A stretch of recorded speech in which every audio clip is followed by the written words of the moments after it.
Downward momentum has been the unfortunate fate for Madison and Richmond coming into tonight, but 3 points presented by Dairyland could bend that force upward like a roller coaster for either side should they take advantage. It's the final 2023 Henny Derby Clash on ESPN+. Welcome one and all here. My name is Mark Schoenster. Looking forward to getting this week 27 started for you. A huge week in USL League One as we see the standings brought to you by Dairyland. Richmond, they're in comeback mode right now. It's pretty much win or you're going to get knocked out. They're not quite at that mathematical spot yet, but you have to think. You don't get 3 points, you're really setting yourself up to get knocked out any given week in games that you're not in control of. And Madison, although in a playoff spot, have been on a slide and they need to turn things around quickly. And they're going to have to do it without Christian Cheney, which means their second leading goal scorer, Nazim Bartman, is going to have to make it happen in this game. And without the presence of Cheney on the pitch, sucking in those center backs, it means you may have to take a player on once or twice, get right by them. Nazim Bartman has that electricity with the ball at his feet. He's maybe have to just take a defender one-on-one, get by them, make the right pass or make the right shot to get the job done for forward Madison. So they'll be looking for him. Meanwhile, on the Richmond side of things, they're without their top goal scorer, Emiliano Terzaghi, which means Matt Bentley will be in that number 9 spot. Now, luckily for Richmond, that's actually his natural position. He's had to play out of position due to Terzaghi being on the Richmond Kickers for the amount of years he's been on the team. But this is a guy who has only gotten 1 goal this season so far. But as you can see here back in 2022, he has the ability to be that centerpiece man, find those finishes, and get the job done for Richmond. Darren Sawatsky has been pleased with the way he's been playing and thinks that goals are coming. They'd love to find a couple goals for him this evening. Well, break out all the gritty cliches for this one. It's time to grind your teeth, get your hands dirty, and find 3 points. Both teams need a result here. Kickoff and lineups are coming up next on ESPN+.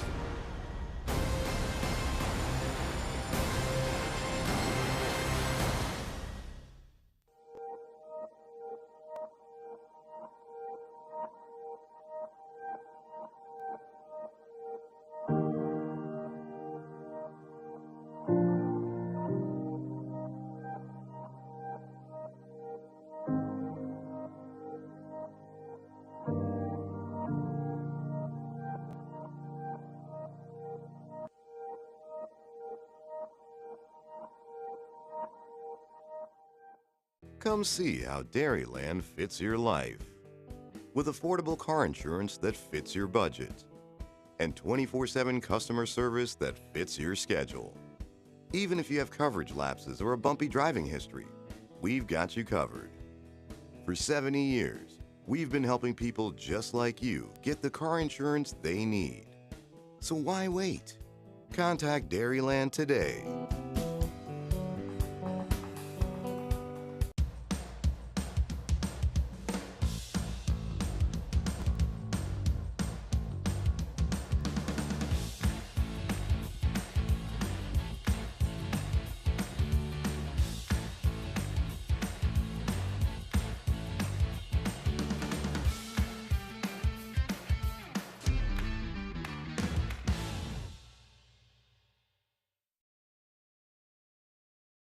For a warm and inviting space to grab a quick meal or gathering the whole family, come into Gooseberry on the Square. Our made-from-scratch fare that is delicious, satisfying, and healthy. Plus, we're serving up breakfast and lunch all day long. Be sure to stop in and craft the salad of your dreams at the largest salad bar on the Square, featuring 70 items and 2 homemade soups. Gooseberry on the Square, open 5 days a week from 7 a.m. to 3 p.m. Stop on in today. It's the final edition in the regular season of the Henny Derby presented by Dairyland. Forward Madison and the Richmond Kickers about to do action here on ESPN+. As I mentioned, it's a series that they've already played twice this season, both of which have been claimed by Forward Madison. Worth noting, up to this point in this rivalry's history, never has a team won 3 straight matches in a row, which also means that never in any of these years has a team fully swept in the series between these two sides. Madison has the chance to do that this evening should they find 3 points in front of their home crowd. Now let's take a look at their lineup as they're looking to accomplish it with. Brought to you by the Madison Concourse Hotel. Already mentioned, no Cheney, no Morris Ichero, both red card suspensions. Also not in the 18, Jaden Onen. That's another offensive weapon that they'll be without, which means the likes of Pierre Da Silva and Nazim Bartman will be those guys up top. Also worth noting, maybe not an offensive threat, but Ozzy Ramos making his first ever start for forward Madison. Just a second appearance, obviously. He got in for a couple minutes in their last match against Knoxville. Picked him up from Fuego last week. Crucial addition, especially with the roster issues they're having at this moment. Meanwhile, for Darren Sawatsky's side, just one change from their game against Union Omaha, and that's Chris Cole sliding into that center back spot for Dakota Barnathan. 3 points are a must-have for Richmond tonight. You could say the same thing for Madison, but the fact of the matter is the Kickers are further down the standings, so by mathematics, they need it more than the Flamingos do. But it's a situation where at this point in the season, both sides desperate to get a surge, as both teams have been having a bit of a dry spell in the win category. That's a chance for either side to make that right. The next 90 minutes, the Kickers donning their white road kits. Meanwhile, Madison coming back out with their drip kits. So pulling back one out from the wardrobe, debuted in 2020. So some of these players, actually for Madison, just about all their players, it's their first time wearing these kits. And as I sift through my head every player on this team, nobody was here in 2020. Now, Derek Gebhardt, I believe, donned it in 2021. He may be one of the only guys on this team that has worn this kit before, but there's a lot of fans who've worn this kit and are donning it tonight at Breese Stevens Field. We got some views around before the game. It's a very good-looking uniform. So happy to see it make a comeback. All right, official for this evening, Alvin Oliva.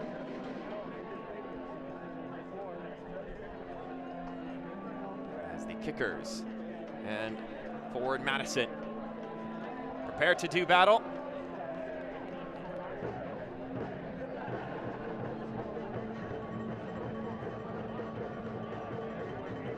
Having a bit of a brief hold-up, Nazim Bartman had to change his socks, so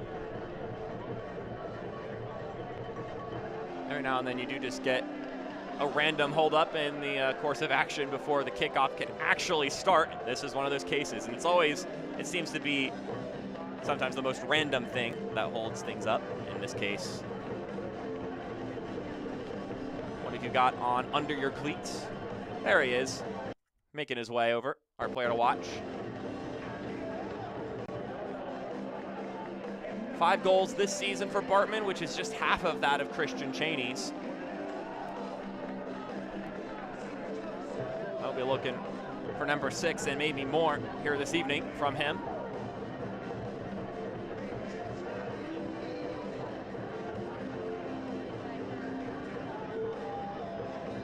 Makes his way to the kickoff circle. It'll be Richmond who'll be getting us going here, led by, of course, Darren Sawatsky, Matt Glazer, the manager for the Mingos. There's Darren Sawatsky in the bottom left corner of the screen, just poking into the frame.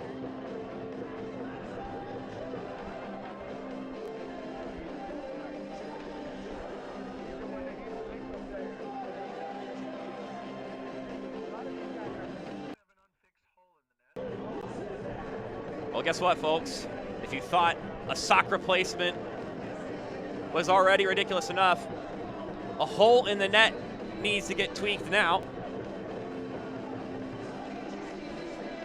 Just these last-second things not being accounted for earlier. Now we got to make sure they're in right place before the game starts. Better late than ever.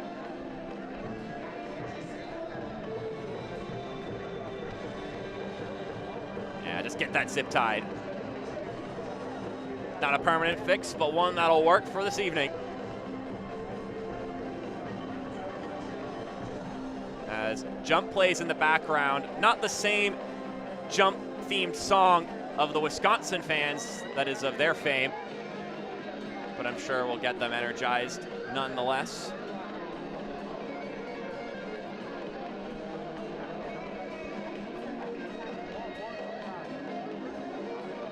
I don't have a name for the staff member who is ensuring we're ready for kick, but shout him out.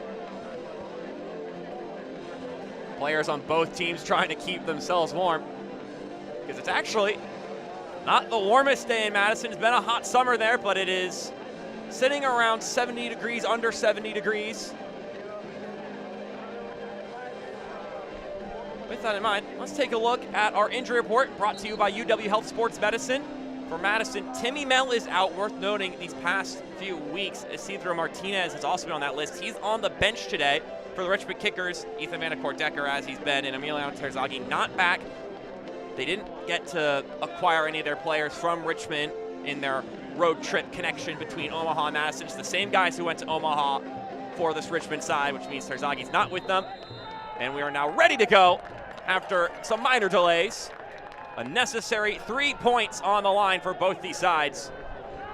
Let's see if either of them can claim it. Once again, my name is Mark Schoenster. Looking forward to bringing you this Henny Derby flash here on ESPN+. Only one draw between these two sides in the series history, so the empirical evidence shows that 3 points are more than likely going to be claimed tonight, and that would be huge for either of these teams. That'll be an early set piece for the Richmond Kickers, a place where they've been both proficient attacking-wise and a bit leaky defending. Vinyals with the ball in, nearly reaching Nathan Ani. It's a big body target for the Kickers to look for on those set pieces. It's already knotted in a couple goals this year.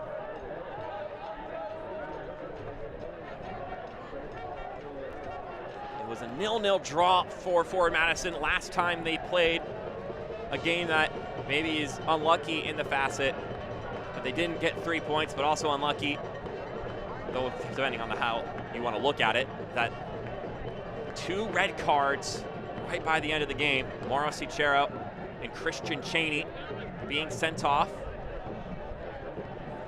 meaning they have to serve their suspension today. I do believe that they are in the presence tonight here at Breese Stevens Field, wearing street attire.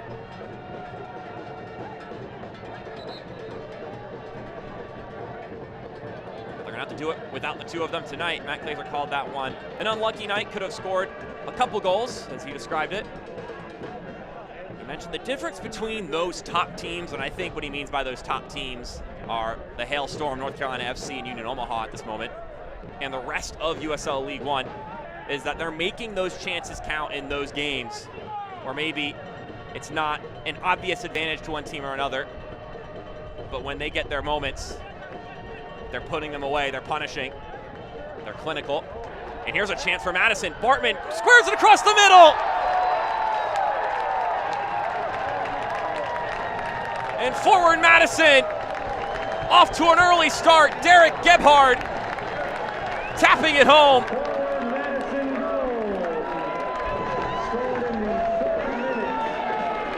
Take advantage of the chances that are given to you. The Mingos have done just that under 3 minutes into the game.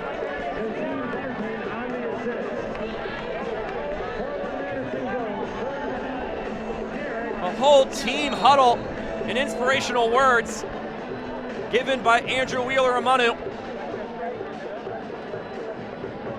That goal brought to you by Dairyland.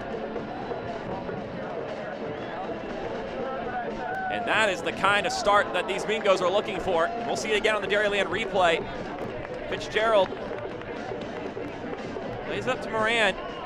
Puts Fitzgerald in a bad spot there. Squished between 2 Madison players, and then Bartman puts it on a plate for Derek Gebhard. Just steps on that pass. And all Gebhard has to do is get his foot on it and redirect it towards goal. It's his 5th goal of the season, Derek Gebhard, which ties him now with Nazim Bartman for second place on this Mingo side.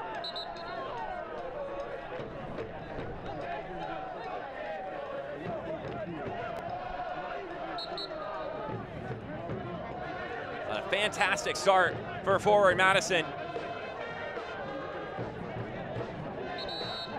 They're pleased to get back to their defensive form in that Knoxville game after having a rough stretch on that category, getting the clean sheet last week. But then offensively, it didn't piece together. Well, now they have the chance to combine their staunchness defensively with some offensive success here, getting the early lead.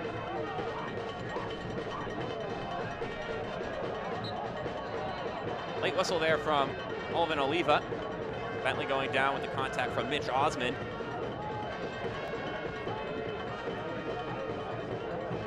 And this is just not what the Richmond kickers were looking for. It's the first thing that came out of Darren Sawatsky's mouth when we talked to him. They're frustrated, and they just despise the fact that they've been losing at the frequency they have this season. They're looking to make things right. They know their window of opportunity hasn't closed yet, and they're going to push for it. But they find themselves in an early hole here. Bert Shipman claims that free kick.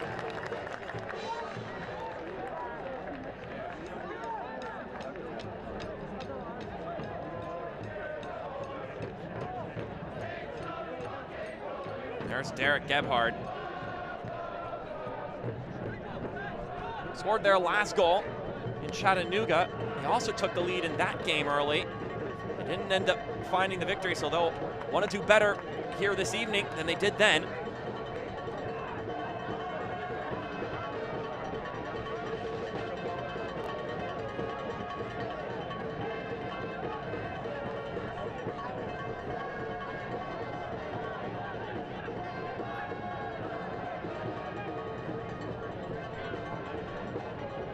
And that's the kind of start for Madison that just sets the fans in attendance ablaze. Not that Ford Madison faithful need a reason to get loud, but when your team is able to surge early in the game, that just makes it so easy as a fan to really hammer into those drums and wear out your vocal cords.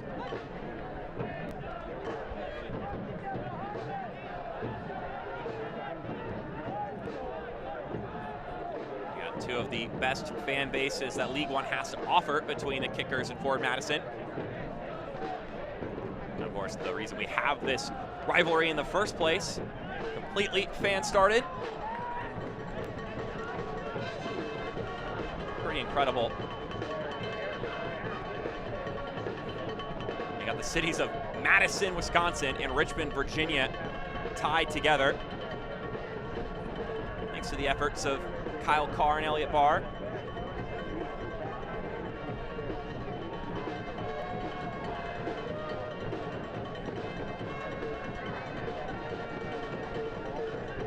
Richmond trying to work their way around this Madison defense side.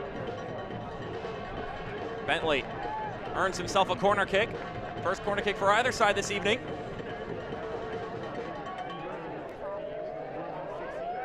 Michael Hornsby will trot his way over to that right-hand corner.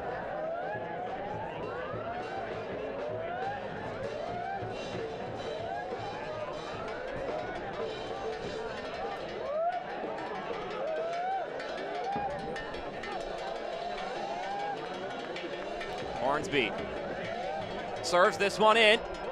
It's still up in the air. And then that one nodded away emphatically by Sam Brotherton, a player that Matt Glazer pointed out has stepped up in the absence of Timmy Mell. Any more than literally stepped up there, getting up in the air and knocking that one out. Standing at 6'2", Sam Brotherton.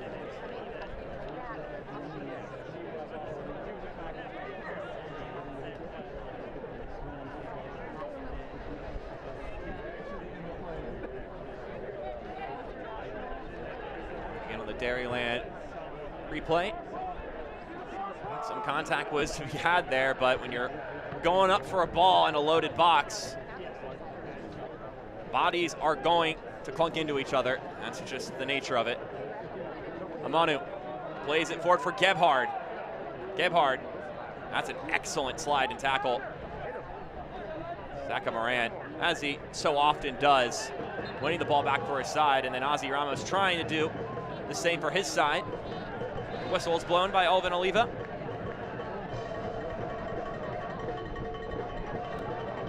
Matt Glazer mentioned the spirit of his team is good at the moment. He said the guys know that it's in our hands. They've got 4 of 7 at home coming into this game, so it'll be 3 of 6 at home after this one. Mentioned you can't control the injuries they've had, you can't control the reffing, the scheduling, or anything like that. You gotta make it work. Control the things you can't control, which means effort. Given the wear and tear this team has, and then you pair that with some suspensions, that can really exhaust you, not just physically, of course, because then you're digging in deeper into your basket of players, and everybody's going to be asked to contribute a little more minutes, but also the mental fatigue that comes with that sometimes outweighs that of the physical fatigue. Now, of course, with the exception of the players that physically cannot play. Gebhard sitting that left-hand side.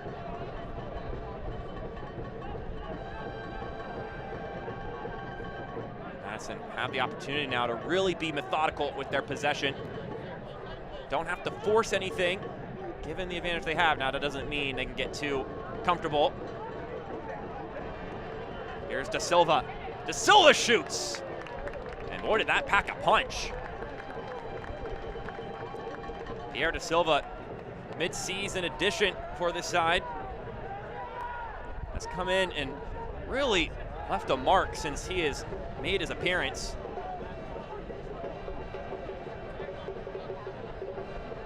The obvious note is his 1-goal, 1-assist game against Central Valley a couple matches ago. But he has just shown promise and his quality game in and game out. And here he is again. Tried to thread that one through for Gebhard.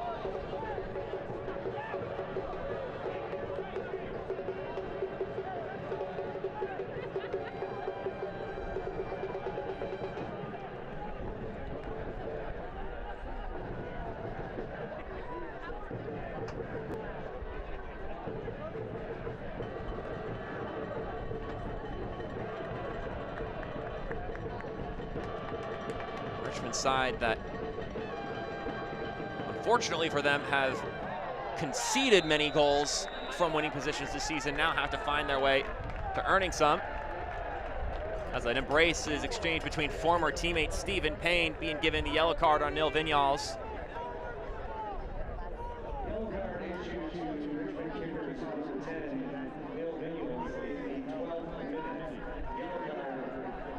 Actually, it was for Nil Vinyals, not Stephen Payne.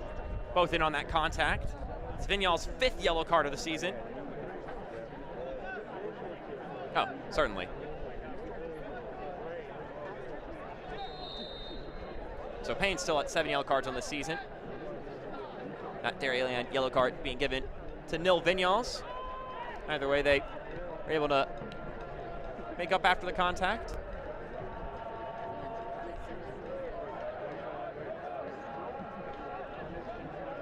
Stephen Payne having scored against his former club here in this series, which actually brings up a very interesting proposition for this evening, although not in the game. Well, before we get to that, let's talk about our keys to the game, brought to you by Dairyland Insurance.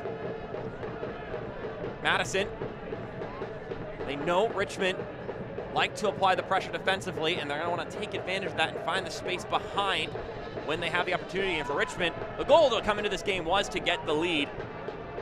Now, of course, that plan goes out the window. They've got to find a way to get back into this game first. They've had a bad problem of conceding advantages, but in this case, they need to flip the script.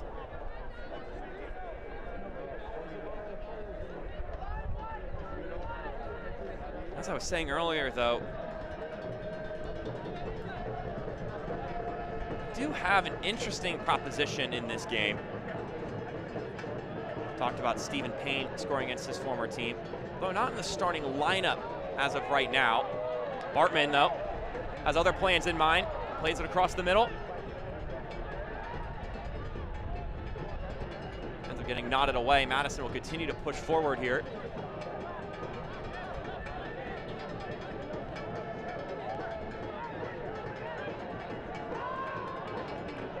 Should this game go along and Richmond needs more firepower in the second half, they may look to Ryan Sierakowski to help out with them, and Sierakowski is in an interesting place where, should he score in this game, he would join a very small group of people to have scored a goal on both ends of a head-to-head series, having scored against the Kickers for forward Madison to the week 2 years ago. Got us pretty curious here at ESPN Plus about who were the other guys who have scored on both ends of the series, and that foul being called on Matthew Bentley. The answer to that question is there's 3 guys who have done it, and we'll highlight all 3 of them at halftime. So a reason for you to learn some League One trivia.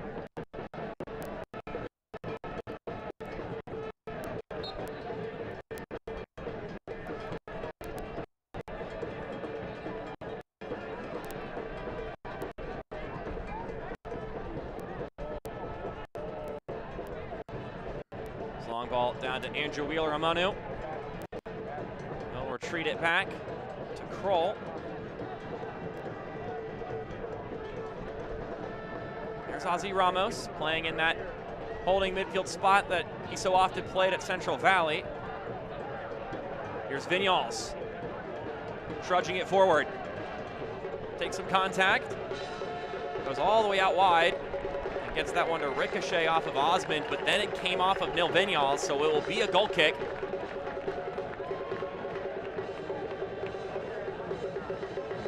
Mitch Osmond, the center back, getting the job done.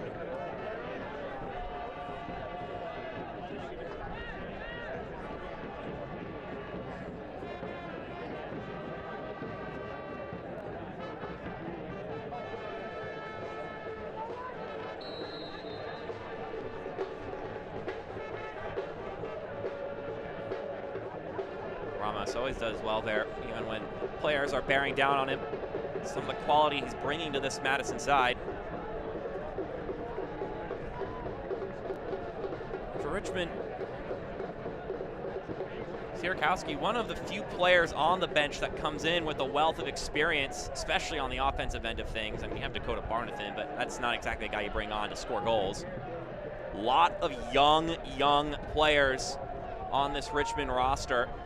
One of which, Landon Johnson, earlier this week, signed his first professional contract, just 16 years old, which is fantastic news, of course, for the young man as well as for the Richmond Kickers and their prospects of development. Osmond in some trouble. Gets that one away. That's some of that Richmond pressure that we've become familiar with. That's a second yellow card for the Kickers. I believe that was Chris Cole on the challenge there.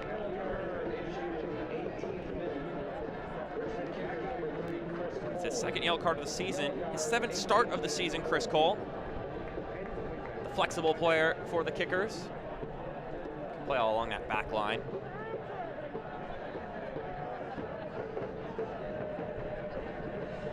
Yellow card brought to you by Dairyland Insurance.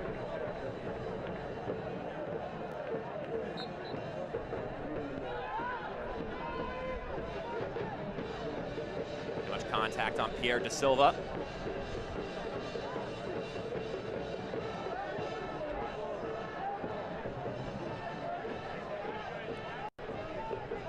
Really a fantastic step though for the Kickers, signing Johnson. Darren Swatsky mentioned that they're building the youth platform in Richmond, and last Thursday was the catalyst. Mentioned that on their bench today, they've got 2 16-year-olds and an 18-year-old for this match against Madison. So we're coupling 2 things right now. We're pushing for that late season run, string together some wins and against all odds sneaking into the playoffs, but at the same time, they're looking forward to the future, and there's a lot to be excited about think that's the last we're going to hear from the Kickers in the developmental side of things this season.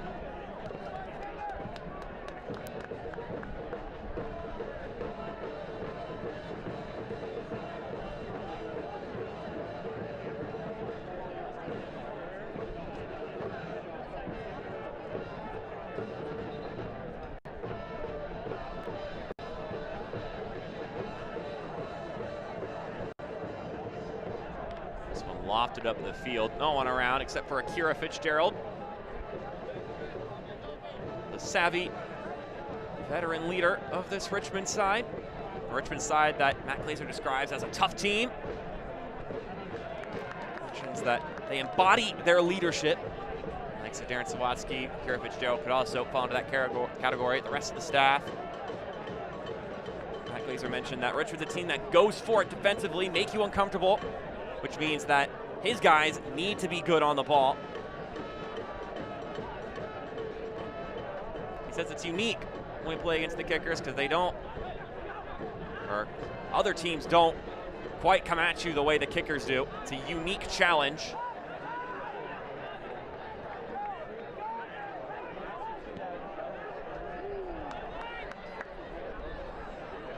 Cole. He'll knock that one away. Kept in play by Chandler O'Dwyer. Which means the Kickers can sustain some possession here.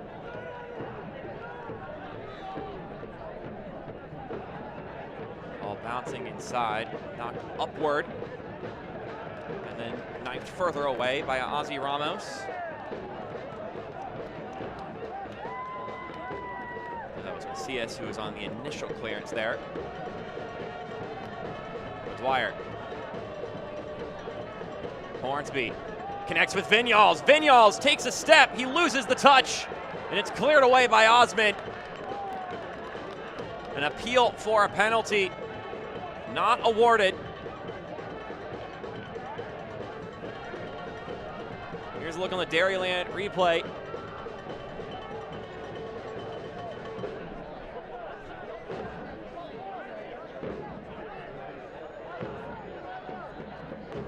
Anthony throw this one back into play. There's Vinyals. Cuts to his right. Swings it in. That one's knotted out of danger for Madison.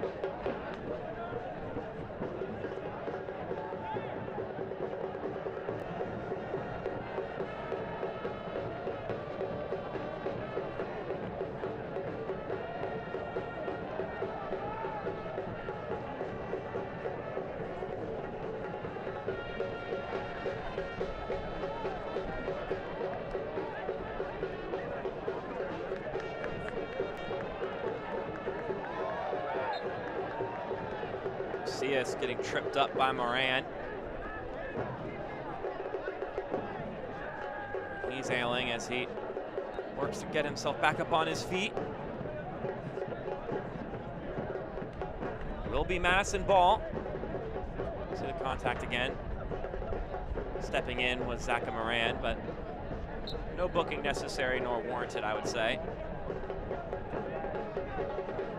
Once again, no Jaden Onan, no Christian Cheney and Mauro Sechera, which those are the only two Darren Sawatsky was aware of coming into this game for Madison. That would be guaranteed absentees.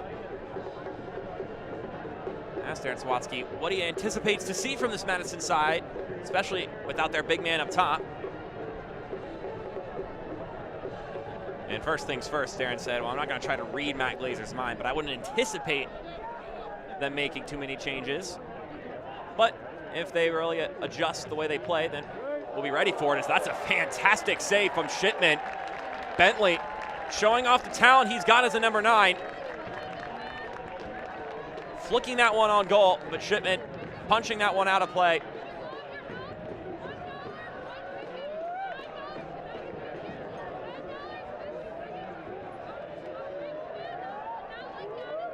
That's really well done by Bentley. Very nonchalantly done. But Shipman more than ready for the task. It's another corner kick for Richmond.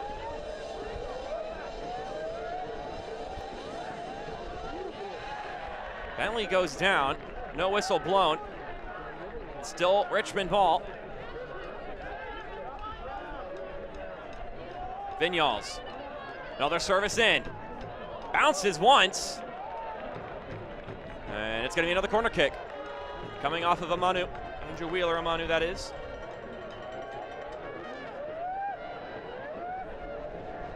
Here's a look at Bentley's contact. Going arm in arm with Stephen Payne. They'll get another crack at it, though. And those two will be marked up against each other again. Hornsby's ball, excuse me. Doesn't reach a Richmond player. Gamiro, back out to Hornsby. He'll get another crack at it. Plays this one low. Cleared away by De Silva.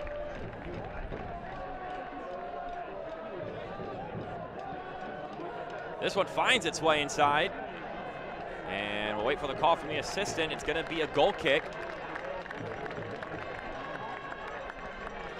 Select the official match ball supplier of the USL League One and many elite leagues throughout Europe. Visit www.us.select-sport.com for the latest Select products, specials, and more. Select, the player's choice. 1-0 here, 25 minutes in the final edition of the Henny Derby this season. A series that Madison is currently in position to sweep.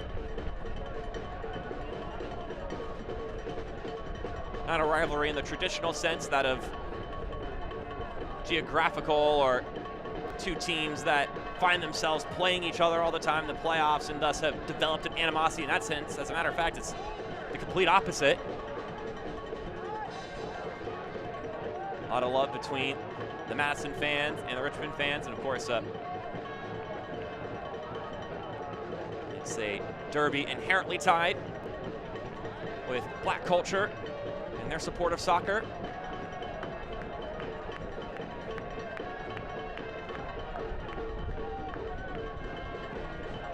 All lofted in, headed upward, and out of the fray for the Mingos.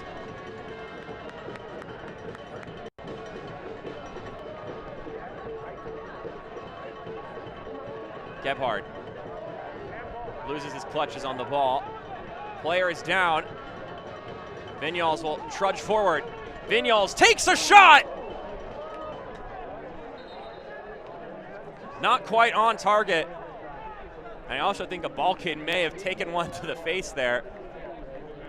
He looks to be all right. But a good effort from Nil Vinyals.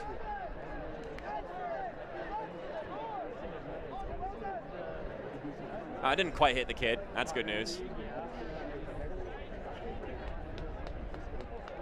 He had some good reflexes.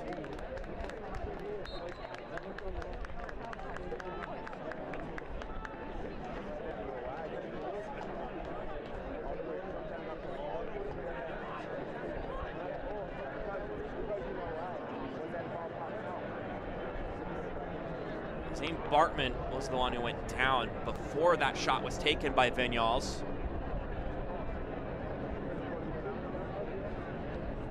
Looks like he may have gotten hit in the head in that aerial duel.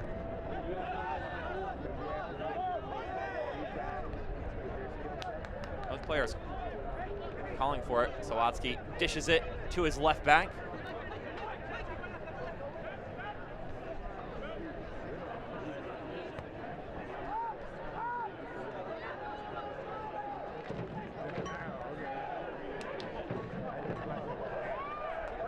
Payne plays that one forward for De Silva, but it's just too far ahead. Ani can knock this one back to Fitzgerald. Hornsby does everything he can to keep it in play, but it went out before curling back in. So a Mingo throw ensuing. Darren Sawatsky expecting this Madison side without Cheney, maybe a little bit quicker. But either way, with or without Cheney, they'll have to defend as a unit collectively in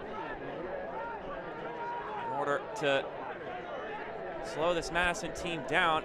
And ultimately, the goal they conceded in this game wasn't by merit of Madison breaking them down defensively. It was a mishap that they took advantage of as Vinyals does some great dancing, plays it out wide. Great save from Shipman. That's 2 of them on the night. Nil Vignals showing off his prowess with the ball at his feet. You can see it here. Just taps that one out. Suko with the opportunity, denied by Bernd Shipman, who leads the league right now in clean sheets. Have been neck and neck and tied with Lalo Delgado for a lot of the season, but he claimed his 10th this past weekend against Knoxville. First keeper in the league to do so this year, to hit the double-digit mark, that is.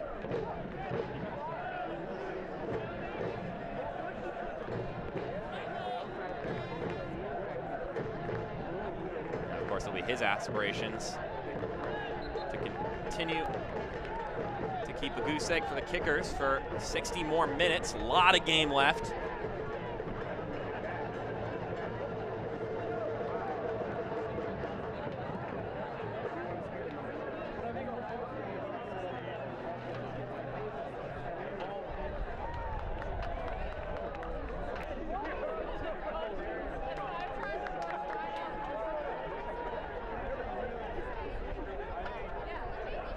Able to find a goal in the first 30 minutes of action, actually. It only took 3 minutes to find the score sheet without their leading goal scorer, Christian Cheney.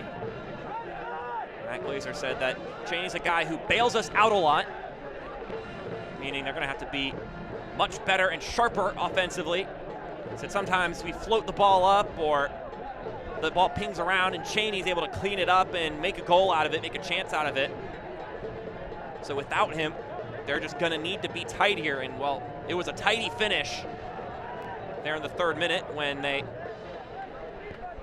applied some pressure to that back line into Akira Fitzgerald, winning the ball back, and Bartman was able to put it directly where it needed to be for Gebhard to just tap it in. This isn't Bartman's 3rd assist of the season, by the way, but that's the kind of precision they were going to be fishing for today offensively, Madison, and they were able to get it.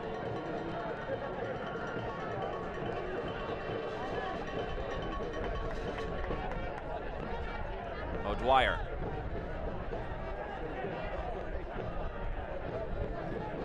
It's back to Cole, now Ani on the ball. Kickers enjoyed a bit of possession today and have had a couple of good offensive spells. Nothing broken through so far. Well defended there, and now Madison. But look, Gebhard.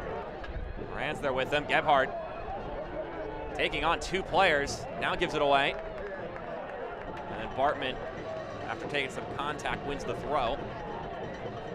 Don't miss a minute of the action in 2023, whether your club is on the road or at home. Catch nearly every second of USL League One action on ESPN+. The home to the USL, La Liga, the Bundesliga, UFC, and more. Sign up today at plus.espn.com. Some big games coming up this weekend. If I'm a Richmond fan or I'm a Madison fan, I'd be interested in that Knoxville-Greenville game. Huge implications right around the playoff line.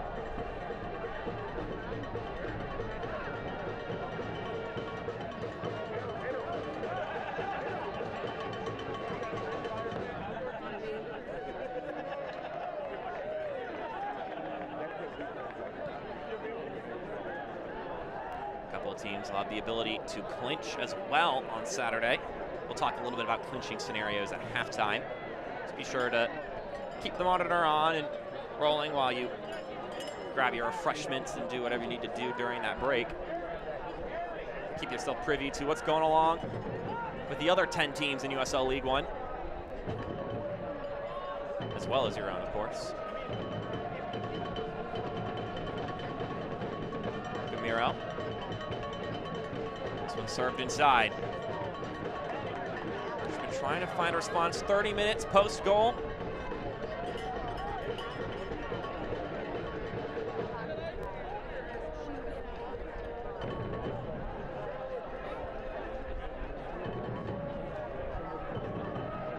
Currently 2 shots on target to Madison's 1. Kickers 3 shots to 2. also have the advantage possession-wise. We'll be looking to translate that one into a level scoreline.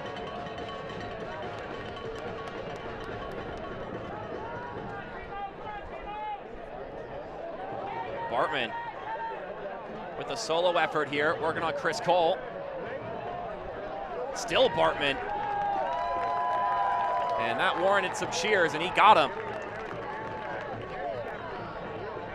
That was Nazim Bartman on an island, working against Chris Cole, and then the ball got away from the two of them, but Bartman turning on the burners and tracking that ball down. That's that effort that Matt Glazer was talking about. Can't control the situation you're in, but you can't control how much sweat you put on the line. That ball out for Wheeler Amonu. He just lunged and didn't quite step correctly.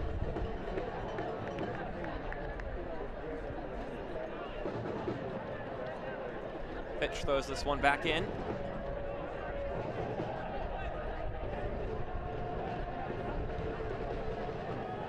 Part of the reason for Richmond's struggle this season, now not to be used as an excuse, but maybe some people are wondering why the difference in the standings this year in comparison to winning the regular season last season. Well, part of it's because some of the talent they had on that team, they were able to move up to the next layer. And they've got very young players sliding into those spots to replace them. Darren Sawatsky described it as a short-term loss for a long-term gain. And they're willing to take those growing pains in order to really properly build a staunch program at Richmond that continually generates new young talent and wins games in the process.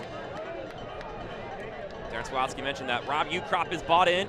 He's bought in, the staff is bought in. I mentioned as far as on the business side of things, once you can start selling young prospects, as we're seeing in USL Championship at this point, we've seen kids go over the pond and play at some quality programs, but you could even sell players to MLS clubs too. That's an option as well. That's when you really start turning in a profit, and then you play the balancing act of generating talent, making some money off of the developed talent you have, but also winning at the same time.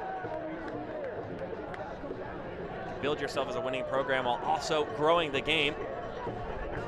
And something that maybe in the past few years in the U.S. soccer pyramid wasn't possible, but is now a reality, that these clubs, no matter where you're located, because up to this point, FC Dallas is really that premier development program in the U.S., but now we're starting to see these USL clubs in the championship, now Richmond, developing these prospects that eventually will have good money price, good tag next to their name when they're ready to move on from League One. And then it just becomes a cyclical process of you develop talent, you sell them off, which then attracts other players who are trying to find the right place to land to develop their own game. They're going to go to you if you have a good track record. Getting off the ground, one of the hardest parts, and Richmond have done that. De Silva plays it back. Ramos tees it over to his left. Kroll shoots it from distance, and it's off target.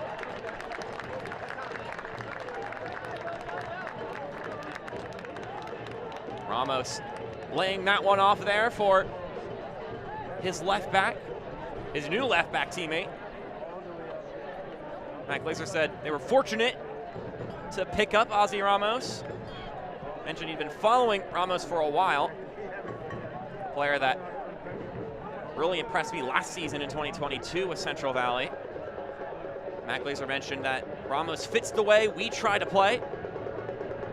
They said, look, we know where we stand in the league right now, and they thought it was a good idea to bring in some more quality for this team to make that push for the playoffs and to make some waves once the postseason begins. So they're gonna see how Ramos does for the rest of this year, and then after the year, they'll evaluate and see if he's a player that they want to keep around. Hornsby, on the Richmond side of things, also a former Central Valley player. That's a great sliding challenge from Osmond. A guarded effort.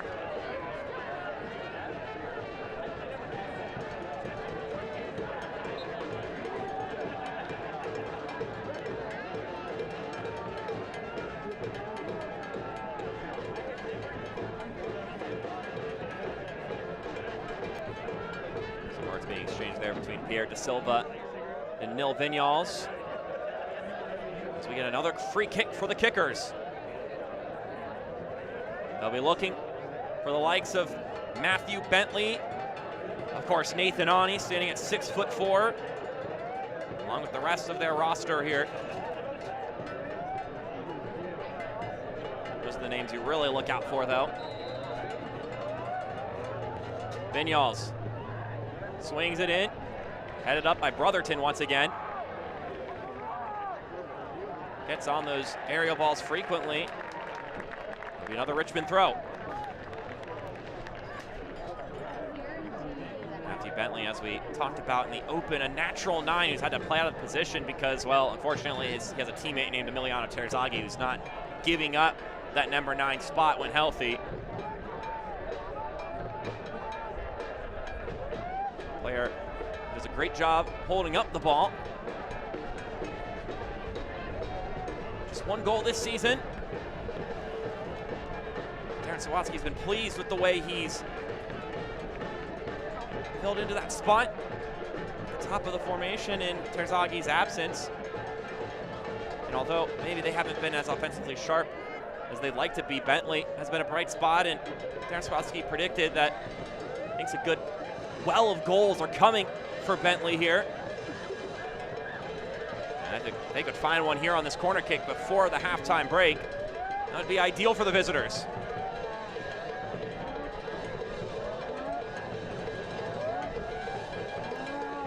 Hornsby's ball's low. Ramos heads it away. Vinyals tried the crafty volley. Hornsby trying to jar open some space. Headed in! Chris Cole, the one nodding it towards Shipman. Not the most vicious ball the keeper's had to face tonight, but still has to be on his toes.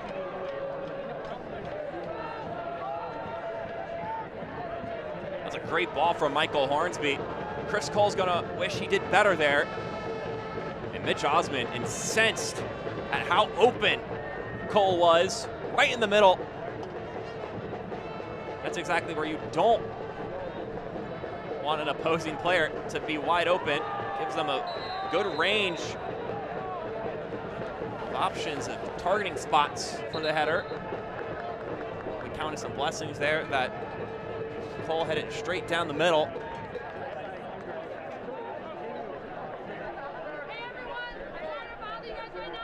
After that challenge, it's going to be the first yellow card of the evening for forward Madison. Mitch Osmond, the captain, going to get his 6th yellow of the season.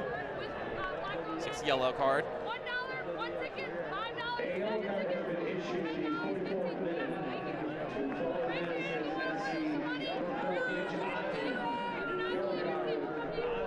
This came in very much late there on the Dairyland replay. Another free kick for the Kickers. This one much further out for Vinyals, so he may have the option to just tap this one centrally. Try to find a different vantage point. Of course, Vinyals is their service expert.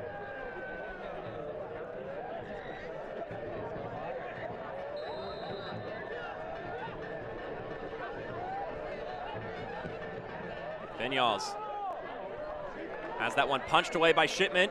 De Silva with a couple of touches outside of his foot.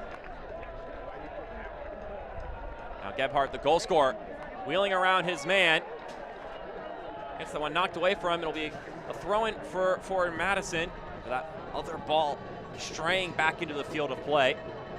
Thought about taking it quickly and then slowed things down.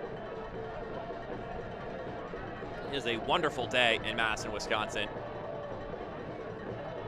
You're in the 60-degree range.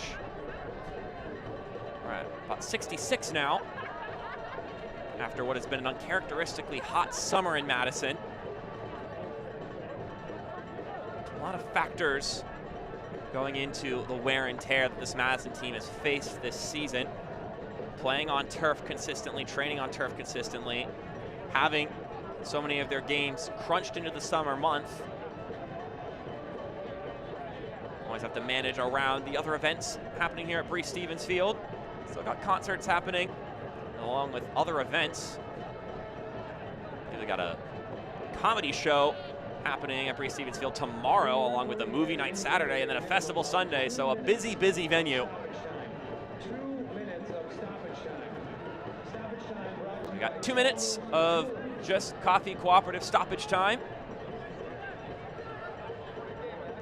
Madison looking for another here before that halftime whistle from Alvin Oliva.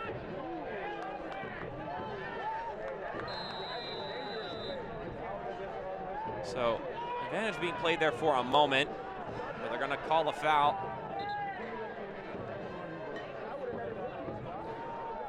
It'll be on Ozzy Ramos, I believe.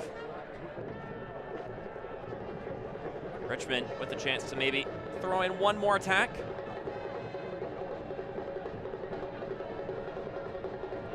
As a minute of that stoppage time has expired.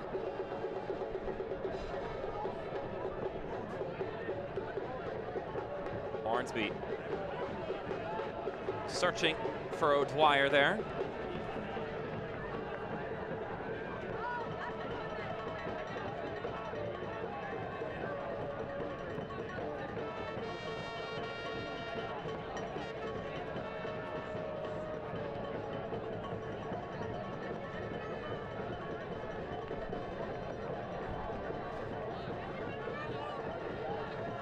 So goal in the 3rd minute, the separator after 45 plus.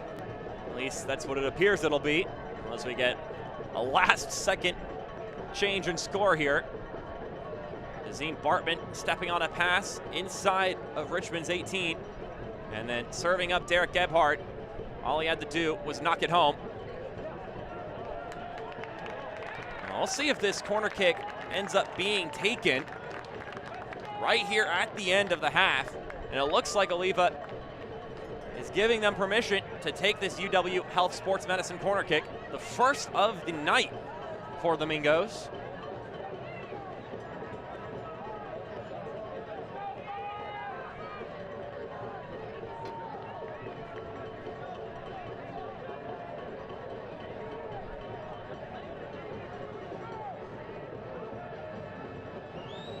It'll be Pierre Da Silva to take it from the left flag.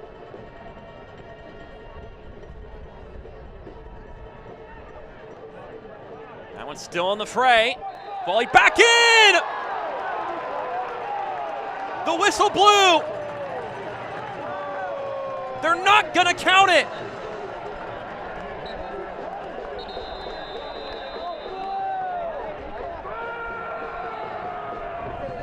So a foul was called inside the box after the initial header, and now the final whistle for the half has blown. So that is the timeline there. He didn't blow the halftime whistle. He called it for a foul right there. I believe it's Bentley who goes down. Tangled up with Brotherton. It was Brotherton and Bentley in that exchange, which brings us to a close for the first half of action. Derek Gebhardt, the lone goal scorer in this one, but just by a margin here in the final moments of the half. We're going to step aside. When we come back, we've got some funky stats for you here on ESPN Plus, so you're not going to want to miss out. Your scoreline after 45 plus, Madison 1, Richmond 0.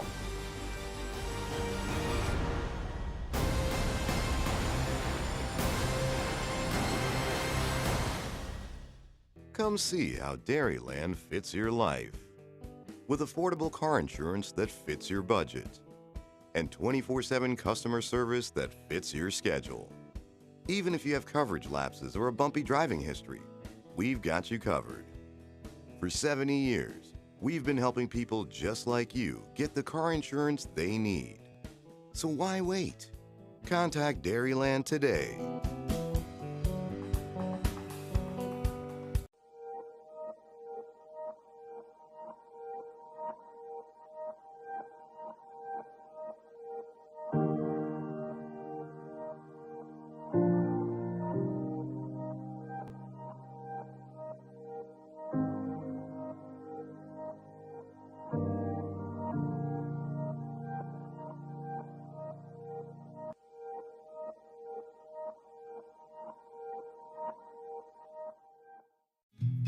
I've always been a storyteller. I capture those beautiful moments, things other people miss. My health took an unexpected turn, but my care team put my needs in focus, designing solutions to support my ambitions. Now that's just a footnote in my journey, a small part of a story that's still being written. UW Health, remarkable. Getting the exact vehicle you want is easy at Zimbrick Volkswagen of Middleton. Come in and sit down with one of our sales professionals and build the Volkswagen you want. Pick all the features, order it, and then sit back and relax, knowing you're getting your dream vehicle. The best things in life are worth waiting for after all. Check out our selection online or in person. With new vehicles arriving every day, your perfect Volkswagen could already be waiting for you at Zimbrick Volkswagen of Middleton. Halftime brought to you by Just Coffee Co-op. As we talked about earlier with Ryan Sierakowski being able to score on both ends of the series, it got us curious what players have scored for both teams in a head-to-head. We dug into it and found out for you.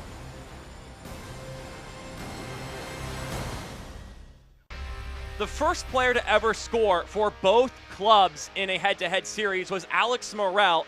You see here in 2020, he scored for the Greenville Triumph. He also scored the first ever goal in USL League One history, and you see it here, 2019, March 29th, Alex Morel gets it by Dallas J, and then he would end up being a teammate with Dallas J just a year later.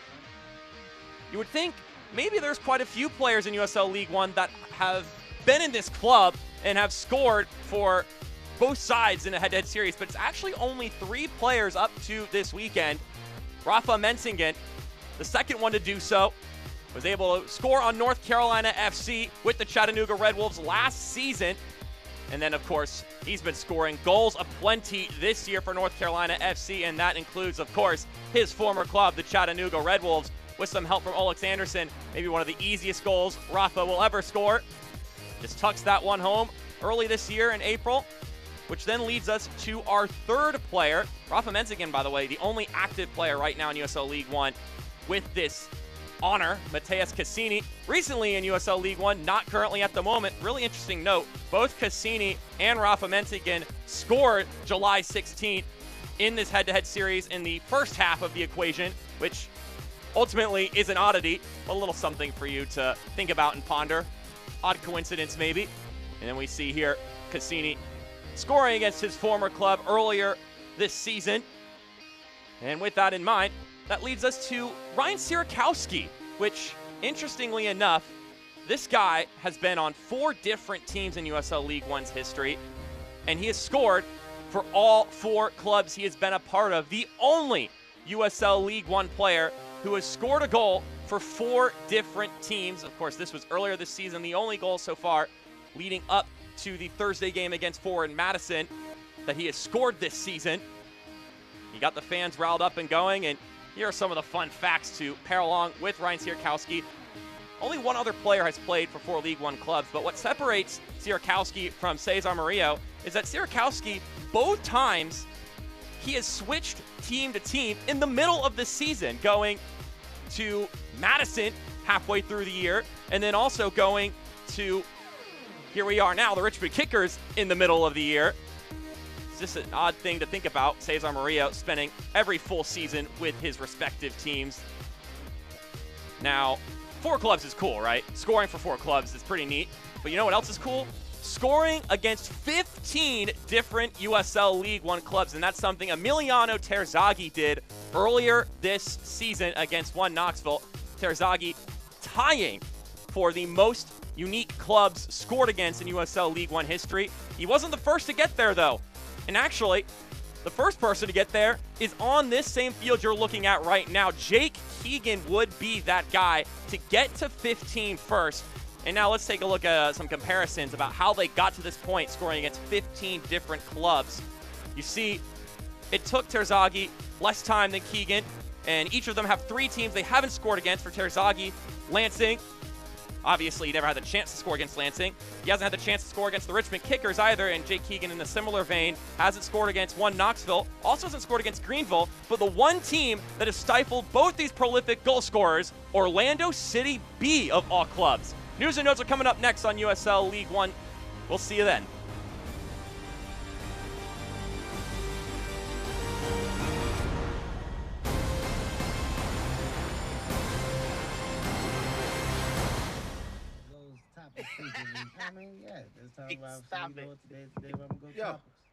Roll it down. I am.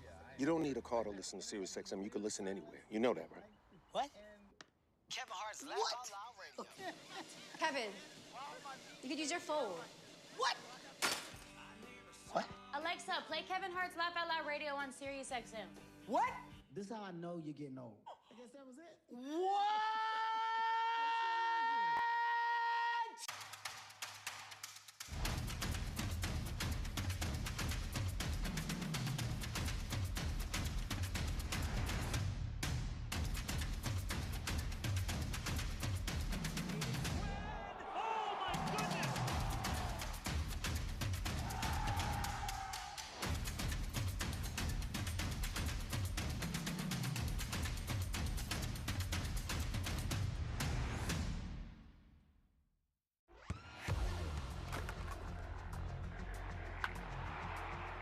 We all have goals.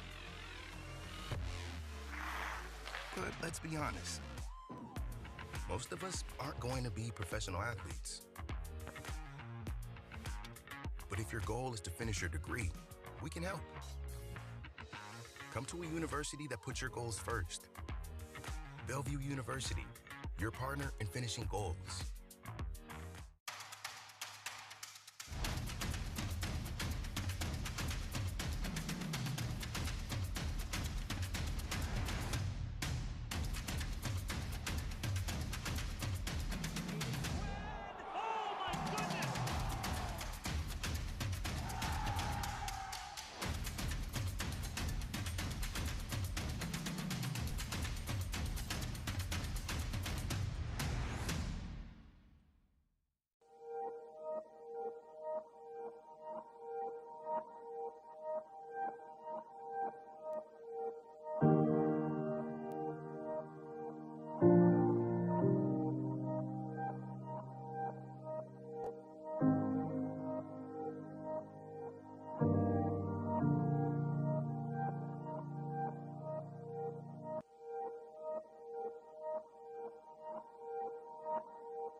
Welcome back to halftime here on ESPN Plus. First off, congratulations to Olex Anderson. 8 minutes for a hat trick. That's wild in CONCACAF Nations League, repping League One well. Some double congratulations are in order for Union Omaha. Dom Casciato winning Coach of the Month in August, and Pedro Dolabella winning Player of the Week for Week 26. So congratulations to him and the rest of the guys who were awarded here. Meanwhile, on the Dairyland scoreboard, we didn't get to the highlights, but here are the score lines. If you're keeping up, you know what's going on in this league. 4 clean sheets last week, which is a lot more than we had been seeing in August. So maybe these defenses are trying to turn things around. And speaking of looking ahead, here are the clinching scenarios for some of the top teams in USL League One. For those top 3 teams, you get 3 points this weekend, you're in. Now, if you're wondering what magic number means, it means the amount of points that they need to clinch a spot, or the amount of points that Knoxville or teams underneath the playoff line have to drop. But the thing that these guys will all be appreciative of is that the ball's in their court, they have the ability to clinch, and you'd think that they're going to do everything they can to take advantage of that luxury. Meanwhile, Greenville and Knoxville, huge game this weekend, and the guys on the opposite ends of the table, Tormenta and Madison, will be hoping that a point is shared apiece between the two of them. Madison just trying to hang on to one of those playoff spots. Tormenta hanging on to hope that they can surge forward. They have the offensive firepower, but they're going to need to upset North Carolina FC this weekend. Then, in the dregs, Central Valley Fuego have to win out. If they don't, they won't get in. Even if they do win out, that does not guarantee a playoff spot for them. Chattanooga basically have to do that. I think they can be afforded one draw, but that's about it. Meanwhile, the Kickers and Lexington not too far behind them in the win now category, which brings us to what we've got coming up this weekend. Dairyland brings you the weekend schedule. A lot of interesting games for you Madison and Richmond fans to view into, and we also have an interesting second half coming your way on ESPN+.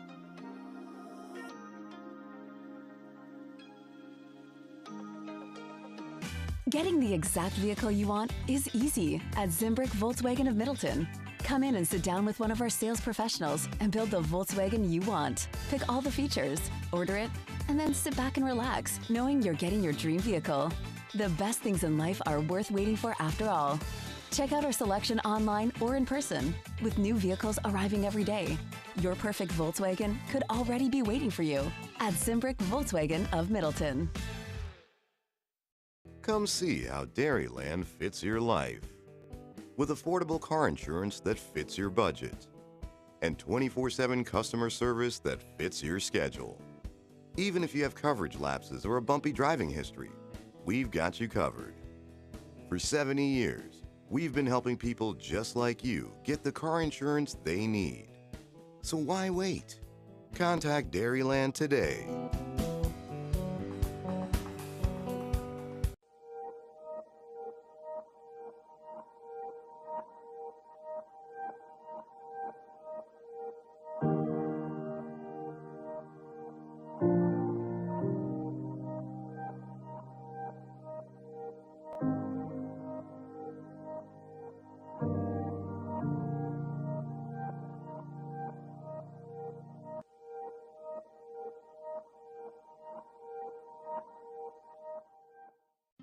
You can't have the 4th of July without fireworks. They go hand in hand like hammocks and sunshine, like sprinklers and laughter, like backyards and barbecues. And so we at Festival Foods remain committed to bringing Wisconsin as many fireworks shows as possible. We'll light up the night sky like we always have since 1991. Happy birthday, America! Visit festivalfoodsfireworks.com for a show near you. Festival Foods, we are Wisconsin. As we welcome you to the tail end of the Just Coffee Co-op halftime show, Madison leading 1-0 over the Richmond Kickers. We'll take this moment to recognize the U12 Girls Capital East Maroon are tonight's Unity Point Health Meritor Youth Soccer Spotlight of the night. Thank you, Madison Area Youth Soccer Club, for your continued support. Which now gives us time to jump into our first half highlights from the first 45 minutes of action, starting early in this one. We see here this exchange between Chris Cole, Akira Fitzgerald, and Zaka Moran. Moran gives it right back to his keeper, but look out. You've got Macias and Bartman pressing in. Bartman wins the ball back and immediately puts his head up, finds Gebhardt, and Gebhardt taps it into the back of the net for an early strike for Forward Madison. The kind of goal that the teams at the top of the table are scoring and are winning games on, even if they're not generating the level of chances that they could generate on a given day. Because after that, it was mainly Richmond asking the questions offensively. This header from Bentley, well placed, but Vern Shipman does his best with it as we now pivot over to the halftime stats brought to you by Rhyme. You see there, Richmond, a little bit more possession, a couple more shots in general and on target, but have not found the back of the net. A couple of good chances. Nil Vinyals in particular doing what he can to generate moments of promise for this Richmond Kickers side. Right down the middle of that defense. He's done a couple of dribble around and through players. We may need a moment of magic from Nil Vinyals here in the second half as we've got 45 more minutes for one of these teams to claim 3 points. No substitutions for either side, so it's the same 22 out there on the pitch to get things going here in the second half.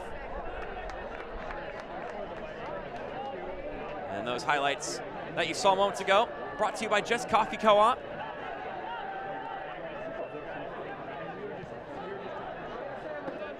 We'll see if Madison currently in spot to complete the first ever Henny Derby sweep in any of these League One seasons.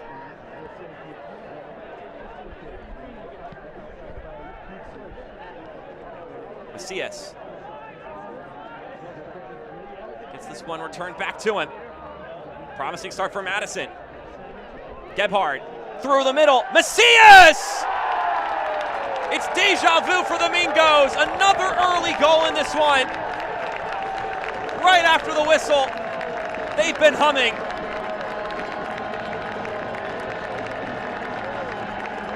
It's another Dairyland goal. And now they're sitting comfortable.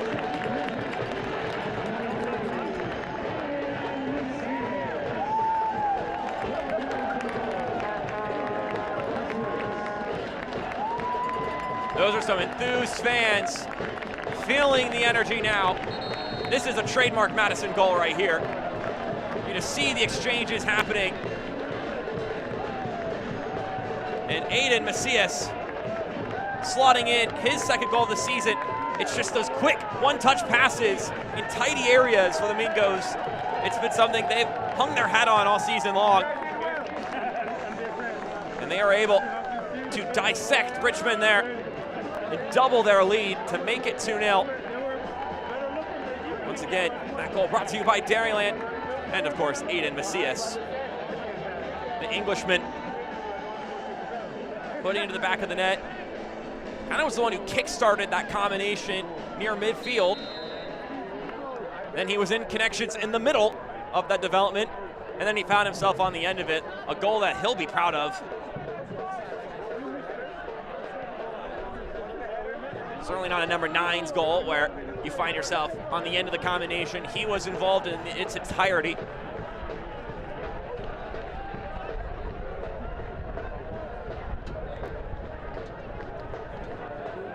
And now, what was once already a 1-goal deficit where the young bench becomes even more dangerous and tall of an order for the Richmond Kickers here on the road.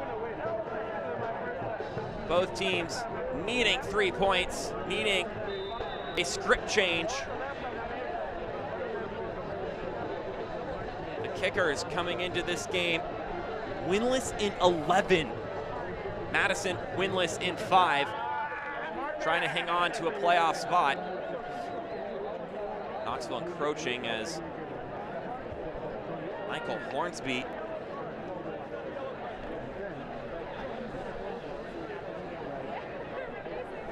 very much in some pain here. And as we see here, yellow card was issued just moments before to Pierre De Silva, his first yellow card for Madison. The New Yorker from Portchester. Yellow card, De Silva.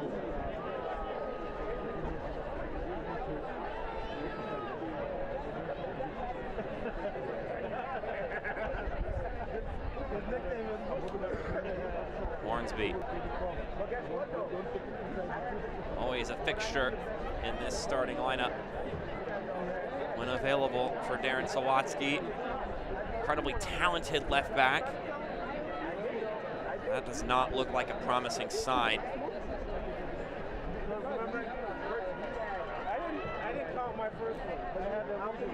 Looks like he just gets twisted up there on that challenge from Pierre De Silva.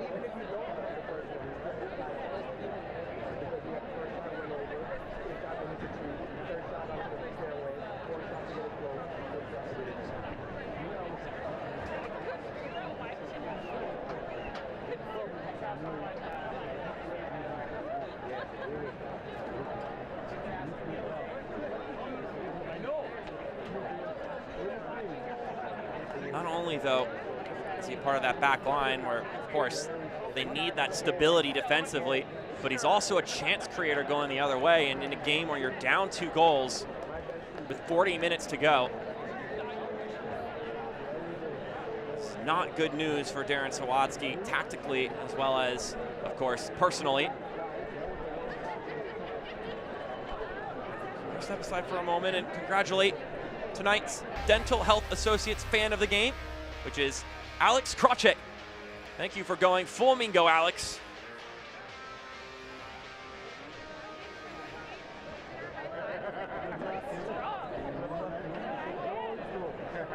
That leads us to a free kick for the visiting side. Nil Vinyals, the main chance creator in the first half for the Kickers. And that ball will go harmlessly out of bounds for a goal kick for Burnt, Shipman and company.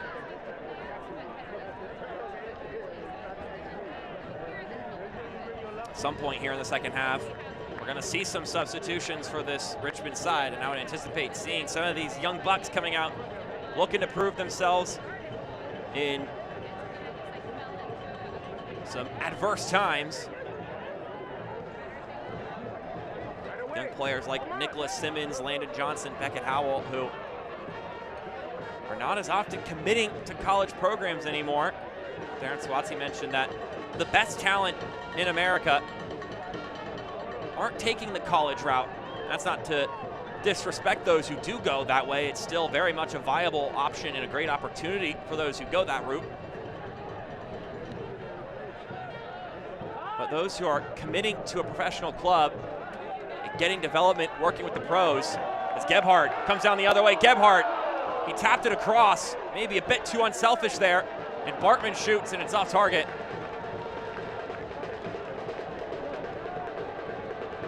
Gebhardt trying to make it a second assist in just a couple of minutes. Got his third just moments ago. What a weighted ball from Pierre Da Silva. That practically stopped at the feet of Derek Gebhardt. And he tried to hit it with the outside of his boot to Bartman, but it was behind him. We get a look again on that quick counter Dairyland replay.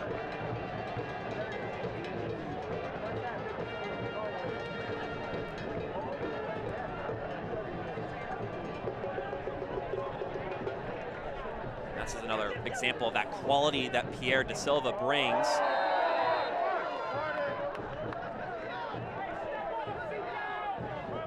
No card given to Suko. Matt Glazer, I think he has a case that perhaps a booking should have been warranted there. This team's got a 2-goal lead though, and look to keep the composure necessary to hold on to this lead and make it work, as getting our first substitution of the evening. Well, I promised some young blood coming in, and we're getting it. Beckett Howell, Landon Johnson, along with Ryan Sierakowski, will be coming into the match.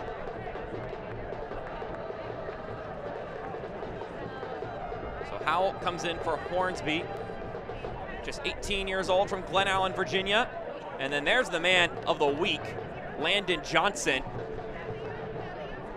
Signed his first pro contract, first Academy signee in the history of the Richmond Kickers. Of course, the youngest player to sign directly with the Kickers. Darren Sawatsky pulled him aside one day after training and said, "We need to talk about your future." Asked him if he wanted to go pro. And Landon's answer was emphatically yes. So his first appearance with the Kickers as a professional soccer player, as opposed to on the academy contract. Once again, we extend our congratulations to him. They want to turn this thing into a machine. That's what Darren Sawatsky was telling me. Bring in these kids who are looking to up their game and help them become the pros and to reach the potential that they can reach. The more this machine gets bigger, the more they can churn out these prospects, the more resources they can accrue.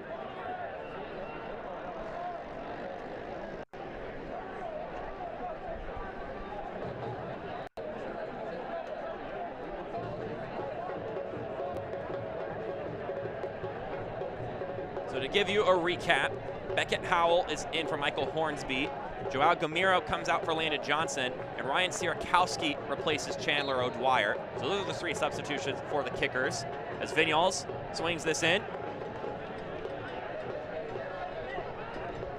And there's an example of what Darren Sawatsky loves about Landon Johnson. The way he described him is he is just chock full of energy, and he is constantly pursuing the ball and going on the attack.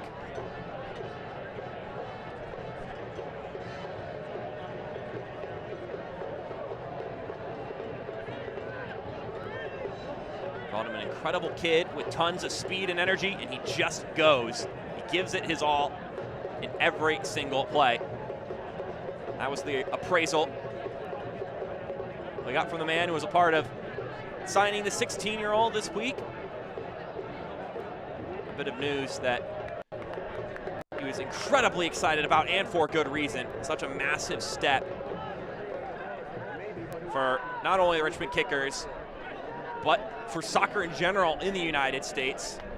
More that these clubs that aren't based in Dallas, based in the major markets of the United States, can generate this pro talent.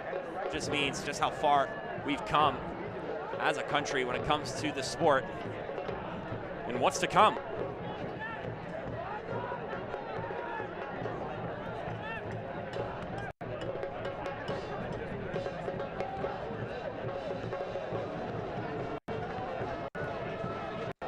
Gebhard.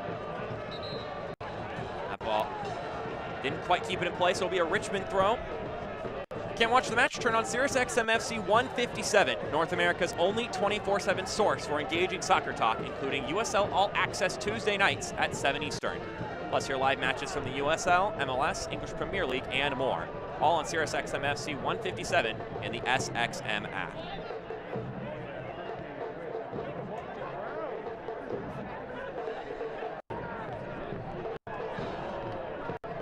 A lot of energy from this Madison team tonight, but now some youthful energy in return from the Richmond Kickers.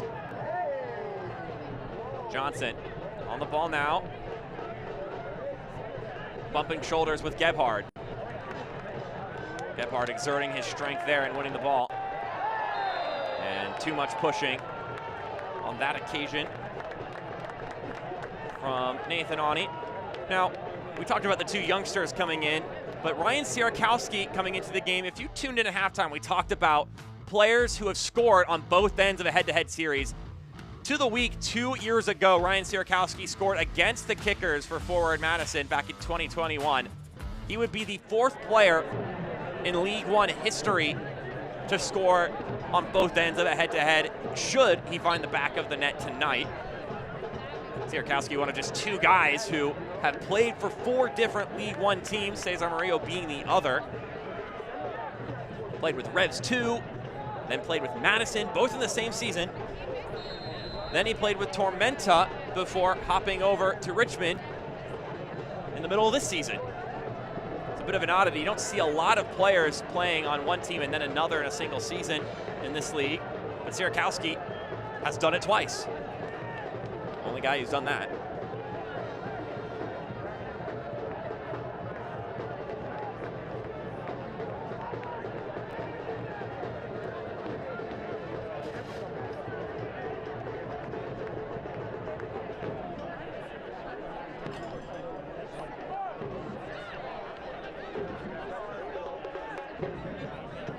Mitchell sprayed that one forward. Back to Mitch Osmond in that back line for Madison. Had a 3-game road stretch. Now they're in a 3-game home stretch, this being the middle of the 3 matches they play at Reese-Stevens Field. It's a rigorous stretch on the road. Maybe looking to tack on a 3rd goal here. That's a good ball in the middle. And they've got another corner kick. They went to Fresno, Chattanooga, and Statesboro as we get this UW Health Sports Medicine corner kick. That's a lot of travel for a team, especially for a team that doesn't live by a major airport. So, according to Matt Glazer, trip itineraries are more along the lines of train to plane to bus to get anywhere. It's a lot of hoops to jump through. It has been a grind, and the players are doing everything they can to be available to play games. Da Silva serves it in. Header back, looking to play centrally, but Andrew Wheeler-Amonu Ends up heading it out of bounds. They're doing everything they can to play game by game, to grit their teeth and make it through the pain. Because the ones who are not out there simply cannot play. The ones who are playing for Madison today, that is not because they are squeaky clean in the health department. It's because they're just not at a debilitating level of pain or injury. They're still fighting through their own aches, bruises, and anything else that they've picked up throughout this season, especially recently.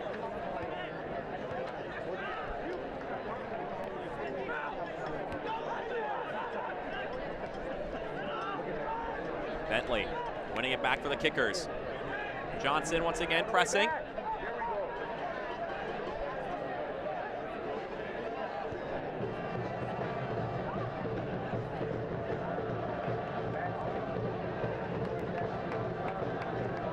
Gonna be a good, wealthy amount of minutes for the likes of Landon Johnson, Beckett Howell. Two young guys coming into the game. Physically have all the attributes to keep up. This one been giving away. Macias, the second goal scorer. Driver's seat before giving it over to Wheeler Amanu.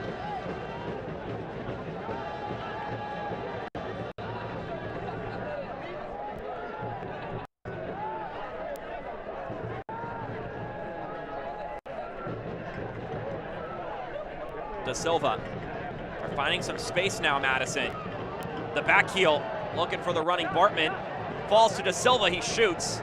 It's immediately blocked. Now the Kickers will try to push forward. When it comes to the athleticism of these young players, they've got it. All athletically gifted. Darren Swatsky described them. He said, it's more about the mental side of things. You gotta be smart there. You have to be careful with how many minutes you give them. You want to let them properly grow. You don't want to throw them into the fire. So when it comes to them being able to develop, that means, yeah, some game minutes. It also means just training each week with the veterans. And sometimes it means sitting on the bench and soaking in the game from that vantage point, and also how the other guys on the bench are behaving, how they're keeping themselves ready to go so they can plug into the match in any aspect they're needed and be effective as off-the-bench players. All are so crucial and important to players learning and understanding how they fit into the game.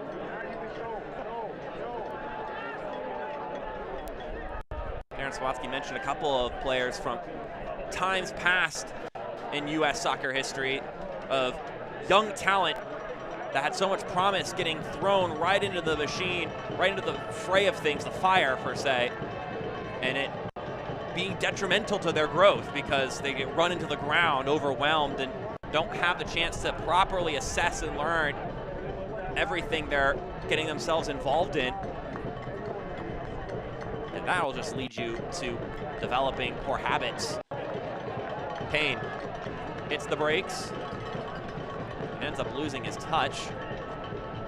So it rolled up the pitch. Ramos steps in.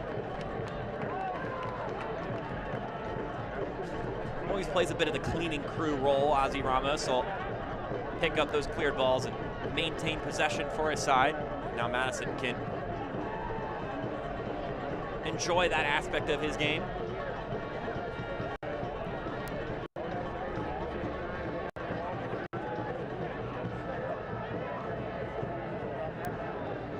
Ramos sprays it out to the left-hand side.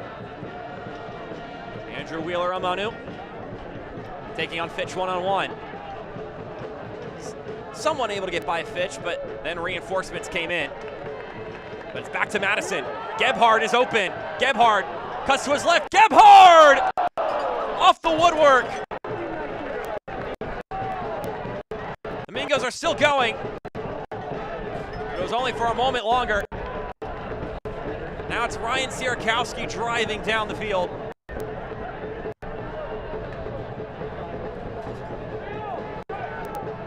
Suko plays it over to Johnson. Landon Johnson with the ball inside for Bentley. And he collides with Andrew Wheeler-Amanu. And Andrew Wheeler-Amanu may have gotten hit in the face in the process.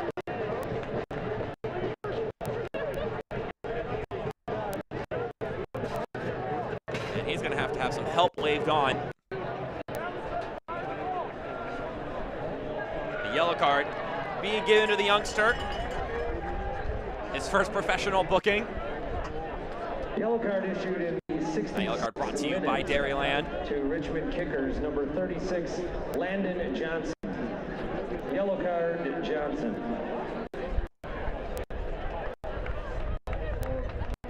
Here was the opportunity moments earlier on the Dairyland replay. Just pings off that left post. And then we're going to get the booking here.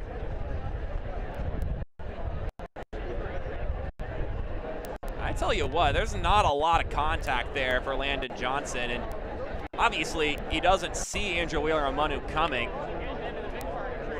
He does get him in the face, but he's no intention or even awareness, and maybe you can argue the lack of awareness is dangerous in the game, but I didn't see any motion with his arm going towards the player. But the decision was made. And I'm sure other angles maybe would suggest maybe more malintent in it, but from our vantage point, it seemed pretty harmless intention-wise and motion-wise. Andrew Wheeler-Amanu, though, of course, taking some harm in the contact.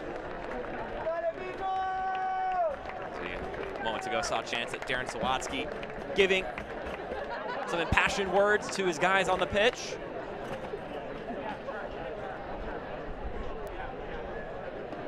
Said in the first half, and I'll say it again, that's a guy who just loathes losing. And he's not the only one in that Richmond program.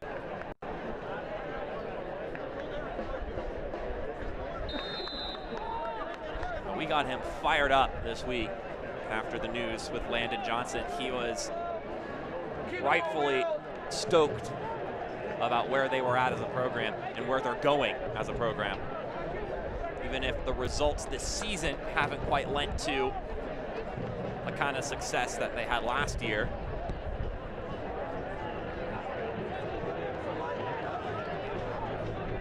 And either way, Richmond, due to their success last season, have become more of an appealing location for these young guys. You come and play for a team that's got a trophy in their trophy case.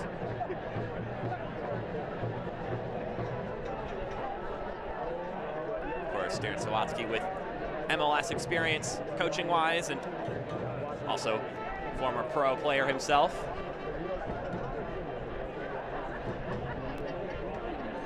This one will roll out. Meanwhile, Madison, their eyes right now are on this season, and that's where they should be. They're in a playoff position right now, trying to hang on. It's been a brutal stretch as of late. Matt Glazer said the month of August, it was a tough one, and there weren't a ton of positives to glean from it. He was happy with how his offense was generating chances and moments. But the fact of the matter is that they weren't finding results, and they were way too leaky defensively. But a lot of it's been because they've had to make do with a lot of key pieces missing. Of course, Timmy, Mel, and Isidro Martinez, two guys who have not seen the starting lineup recently. Martinez on the bench today, and if this scoreline holds the way it is, I don't think we could anticipate seeing him unless the mission is to get him some game minutes on his road to recovery, but I imagine caution will be practiced more so than reintegration at this point in time, at least.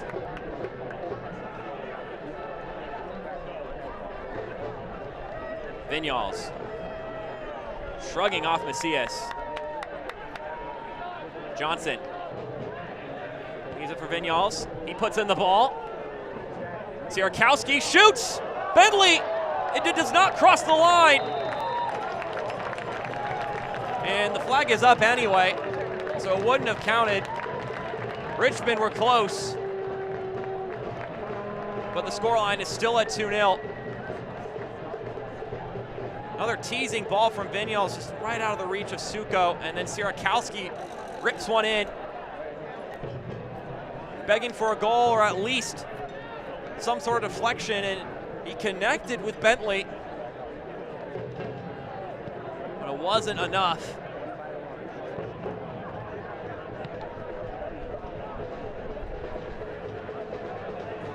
Madison looking to, with some elbow grease, force their way into 3 points. They're in a good spot right now, putting some players out of their intended position for Matt Glazer, but it's not positions that they've never played before and can't play. Before the season, it was one of the things that this Madison side, and also something that Richmond does as well, picking up these players who can play in different positions. And they've got that, especially in the middle of the pitch. Guys who can play in different spots. Matt Glazer mentioned the likes of Andrew Wheeler-Amonu, Derek Gebhard, Pierre, more guys along that line who you can plug into different spots and they know what to do and can get the job done. So you prepare for stuff like this when you have a string of injuries, but as Matt Glazer put it, very hard to prepare for the situation they're in right now as far as their availability is concerned. And substitutions like this with Eric Connerty to help preserve some of the guys who have put in hard-earned minutes so far. The man coming out of the game is Aiden Macias, as you see here. As I said earlier, he starts the combo, he's in the middle of the combo, and then he's at the end of it. But again, this is quintessential 2023 Madison with the way they scored this one. And he's out of the game, Macias, and Connerty comes in on this Festival Foods substitution.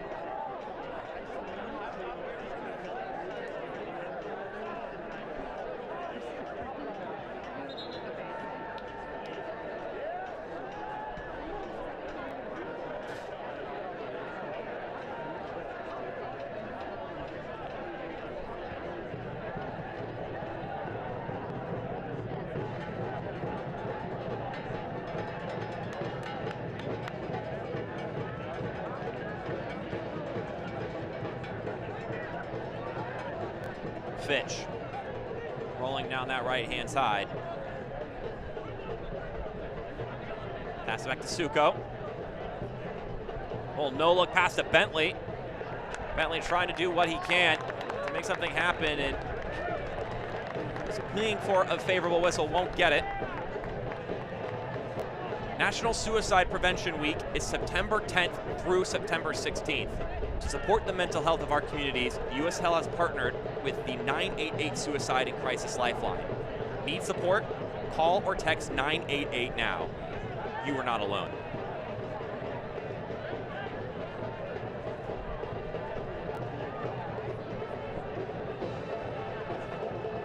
It's precarious passing right by their own goal that led to Richmond's first conceded goal, and Madison doing a little bit of it there, but able to avoid the same danger. Madison looking to snap a 5-game winless streak back into the win column.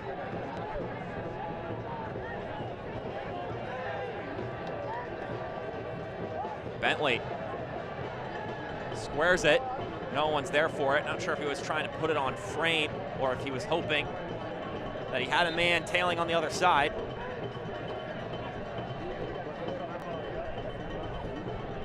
So speaking of youth talent in Richmond, all three of those young guys I mentioned earlier, two 16-year-olds and an 18-year-old, are all out on the pitch now, with Bentley coming out and Nicholas Simmons coming into the game. Has played just 16 minutes this season roughly, but already has a goal at the professional level. Coming from Midlothian, and he'll get 15 minutes of time to try to figure things out.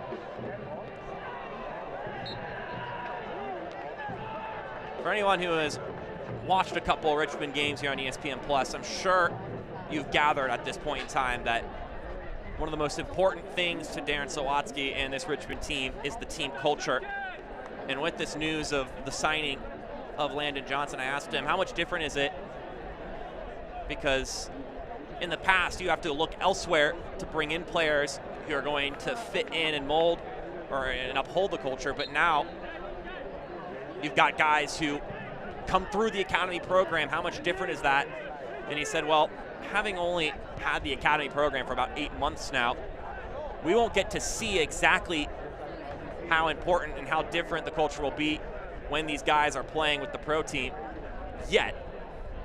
We're still in the early stages, but he does have experience with the Seattle Sounders in that regard, and he gave me two names that soccer fans will probably be familiar with, DeAndre Yedlin and Jordan Morris, both of which came up through Seattle. And Darren Swatsky said that not only do they have quality, they have longevity, and that's what really sets apart those guys that come up through those programs. It's about what they do over time, and for many instances, what they do with the program that brought them up over time. Now, sometimes they're going to go off to different places. You look at Jordan Morris, you look at Let Yedlin, they both found success with the Sounders as well. Ball comes in, headed away emphatically. Darren Swatsky said at first, as it is right now, it's just going to be one pro on the team that came up through the academy. Then, after a while, it'll be 3 to 4 guys who are regularly starting. Bartman's slow to get up.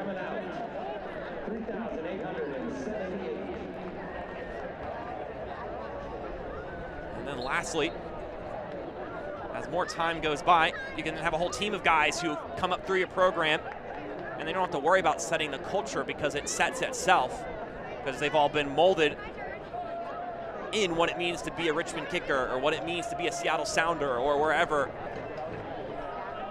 you have grown up through as an academy. Bartman back up on his feet, which is good. Also worth noting, just a little bit under 4,000 people on a weeknight at Bree Stevens Field. Here for this Henny Derby conclusion in 2023. Madison in place to be the first ever sweep and 3 straight win holder in the series' history.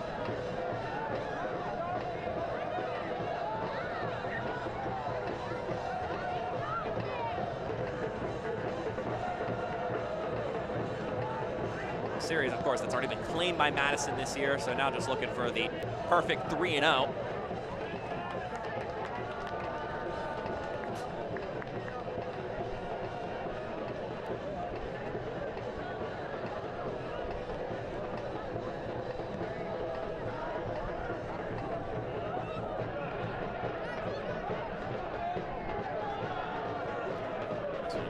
All the way back to Akira Fitzgerald, another guy who recently signed with the Kickers, now not for the first time, getting a contract extension. And on the opposite end of the spectrum of Landon Johnson, a veteran who is sticking around and will continue his flex role, his hybrid role of player and coach.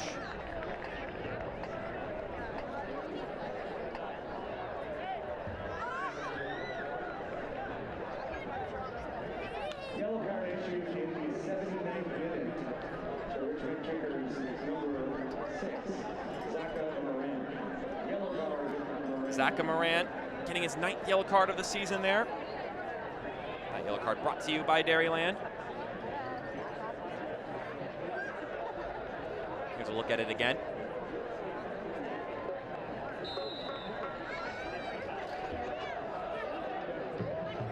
There's a bodying into Ramos there.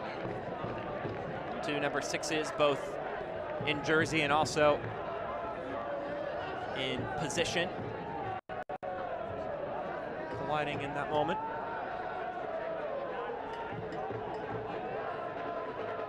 Bartman has a man tearing forward. It's Payne, former Richmond kicker himself from last season. Was only able to hold on the ball for a moment. It's Nicholas Simmons connecting with his fellow teenager, Landon Johnson. Johnson was looking for Suko, but off the mark there, instead finding Brotherton.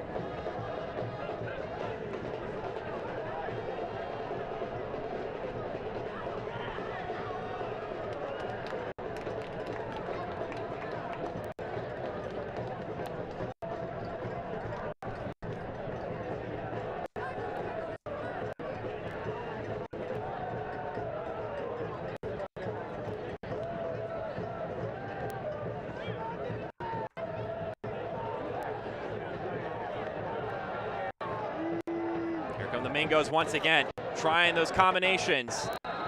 And some contact on Beckett Howell means that it'll be a free kick for the Kickers.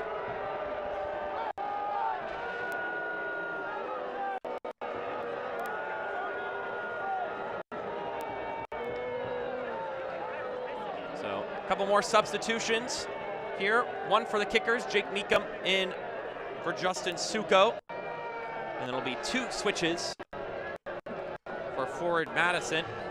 2 of their attacking talents will make their way into the game. You've got Isidro Martinez, who will make his return. You wondered if caution was the route or if getting some game minutes was the emphasis. And game minutes it is for Martinez. Big welcome back to him. It's been a tricky process, making sure that he recovers. And then Francis Janot-Baptiste makes his way in for Nazim Bartman. Both these substitutions brought to you by Festival Foods. But Martinez, a welcome return for him. Such a pivotal player in the middle of the field for this Madison side. They'll be happy to be working him back into full health. And definitely a guy that they will appreciate having for this final stretch of the season. And if things go well, into the postseason.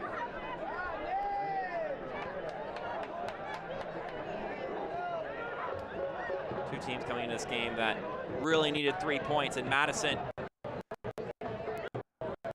gonna feel much better about their playoff hopes after this one. Because not only do you get the 3 points, which just helps you in that race with the likes of Greenville and Knoxville, but also it just gets you back into some good momentum. Makes you more confident to get more of those positive results. Yellow card given to Nathan Ani, brought to you by Dairyland Insurance. It's his 7th of the season.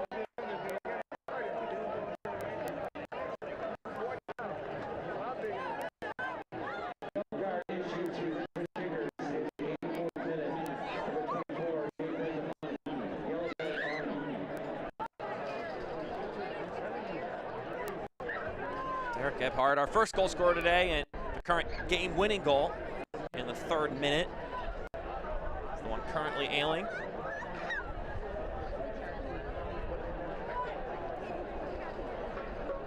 And got a couple of smiles and laughs around some of the Madison players, including Isidro Martinez, who I'm sure is very pleased to get back out onto the field.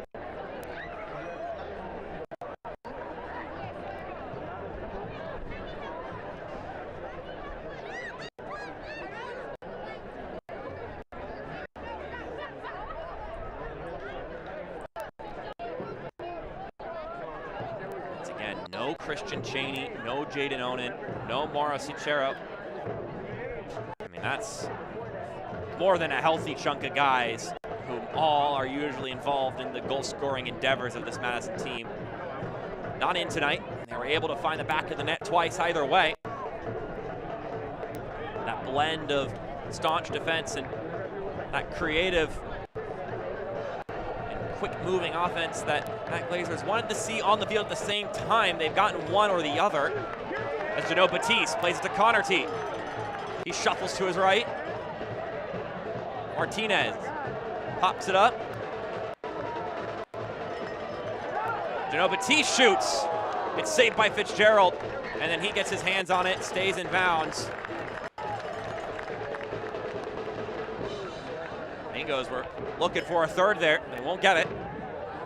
Some of those substitutions connecting and showing their hunger from off the bench. Howell gets it back from Vinyals.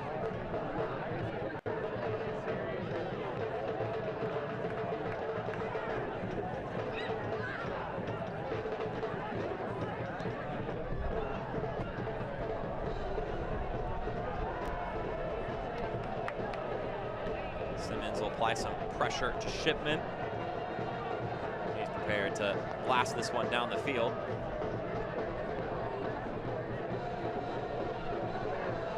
Meekum to Vinyals. Oh, nearly connecting with Sierakowski there. But Stephen Payne getting his boot on it, denying that entry.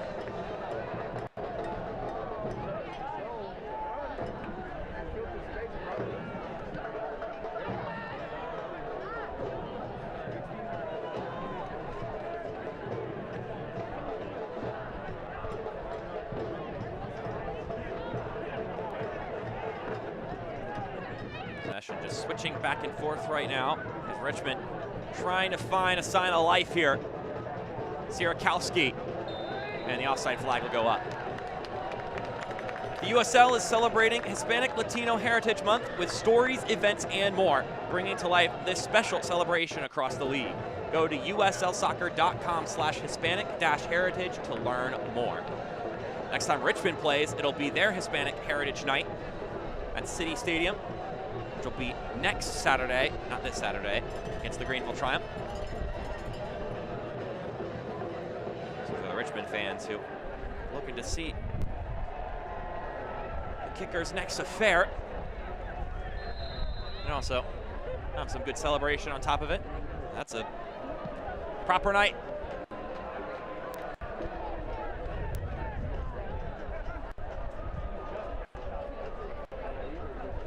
Vinyals, always so silky smooth with the ball at his feet, just dragging it by.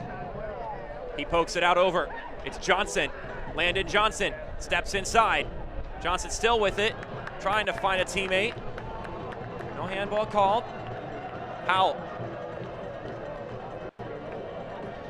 Sierakowski is looking for the drilled ball inside.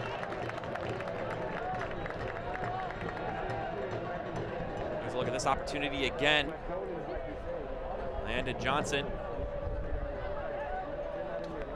And that one went off of Connor T. It looked like it hit his hand, but of course then you get into the topic of, is it a natural position? Is it attached to his torso? And whatnot. Often into play.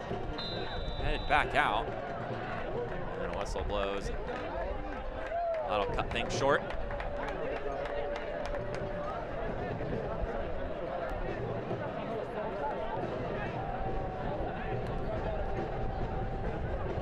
Barring a Richmond surge, a 2-goal surge, which is possible, we still got loads of time in this game for some madness. Madison currently sitting at 41 points. They'd be the 5th team to break that 40-point threshold. That would put them 5 points ahead of 1 Knoxville, equal on games played.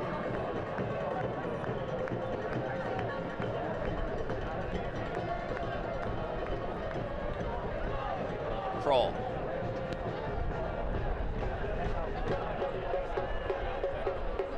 Just trying to find Gebhard.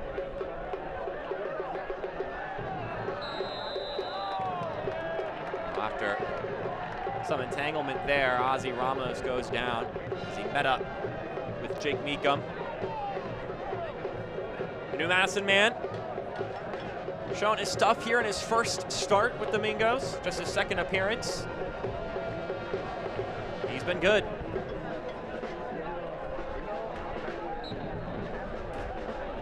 Also a good chance for him.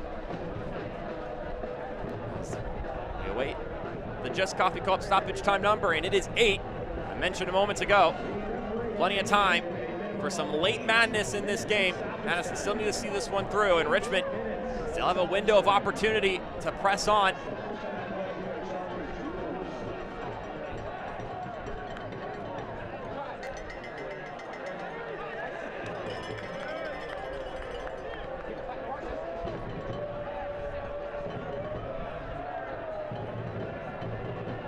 Sierakowski. He draws some contact from Ramos. You know, the Kickers are going to take this one quickly. Another excellent move from Vinyals.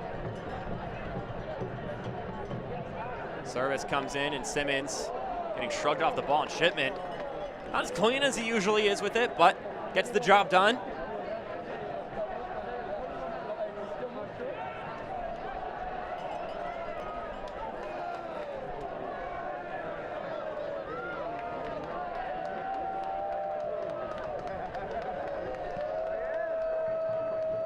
Shipman blasts it up the field.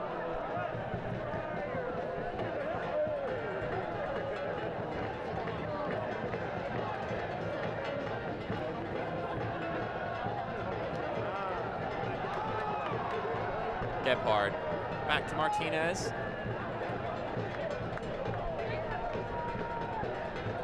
Nice to see these drip kits back out in use again for Madison. If they're the superstitious kind, we might see them again, but not sure who makes those decisions, as that was a great ball from Gebhard.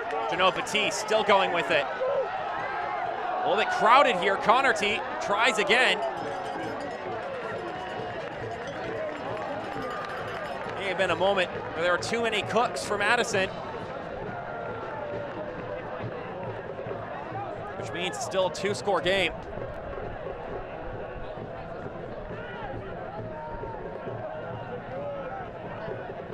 Vigneault's taking offense to that contact there, letting out some frustrations as he let the ball go.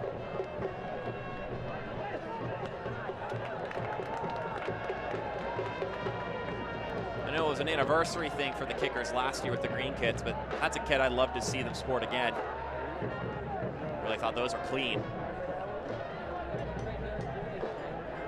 So maybe a couple years down the road when it's another anniversary, love to see that again.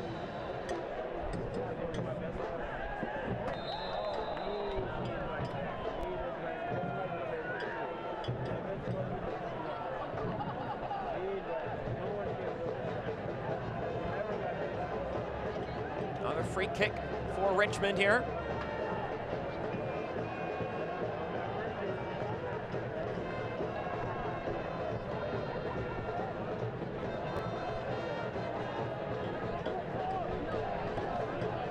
Vigneaults.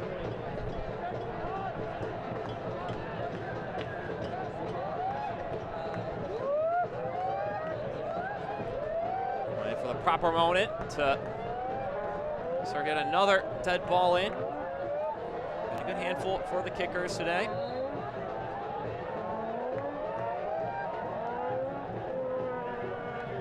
Punched away by Shipman. Gotta be careful about not landing on a kicker as he came down. Janot Batiste, a little too handsy there as he was duking it out with Landon Johnson.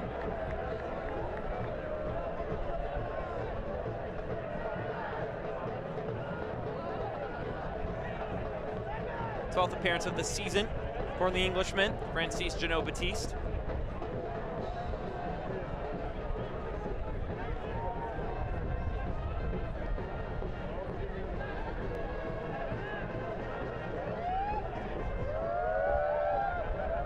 Vigneaults.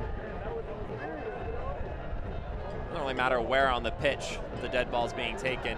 If it's in the opponent's half, Vigneaults is the one who's on the end of it.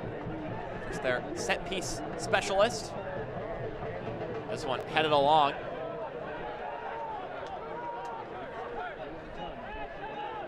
Fitch threads this one inside. Meekum trying to dance around Osman. Osman knocks it out of play. And it's going to be a corner kick. And look who's coming over to take it. Surprise, surprise.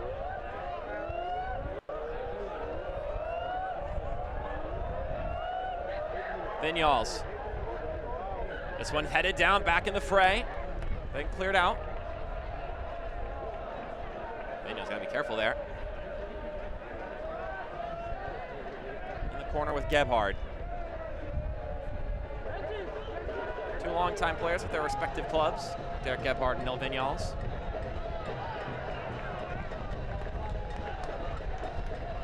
See for Martinez going down, but right back up.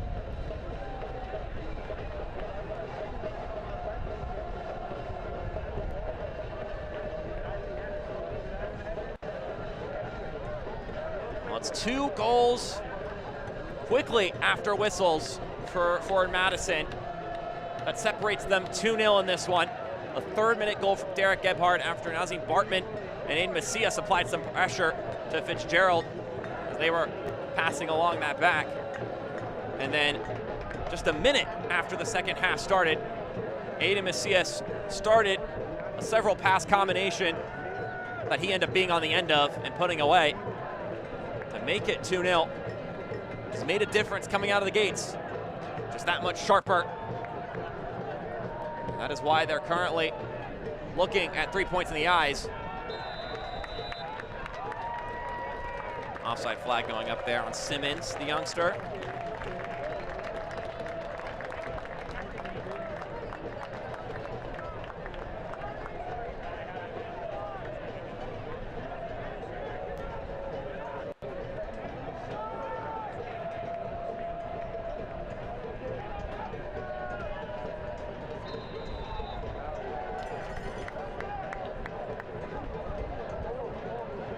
Shipman will take his precious time as 7 of the 8 minutes have transpired here.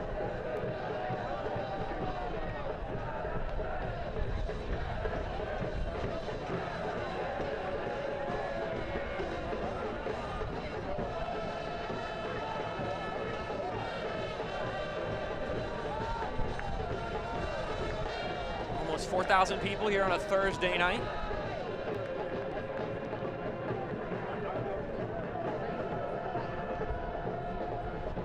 Lucky to see City Stadium have a playoff game. Haven't seen it at Bree-Stevens Field yet.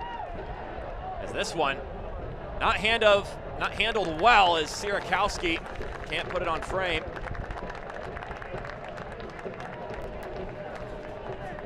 It was a bit clunky there.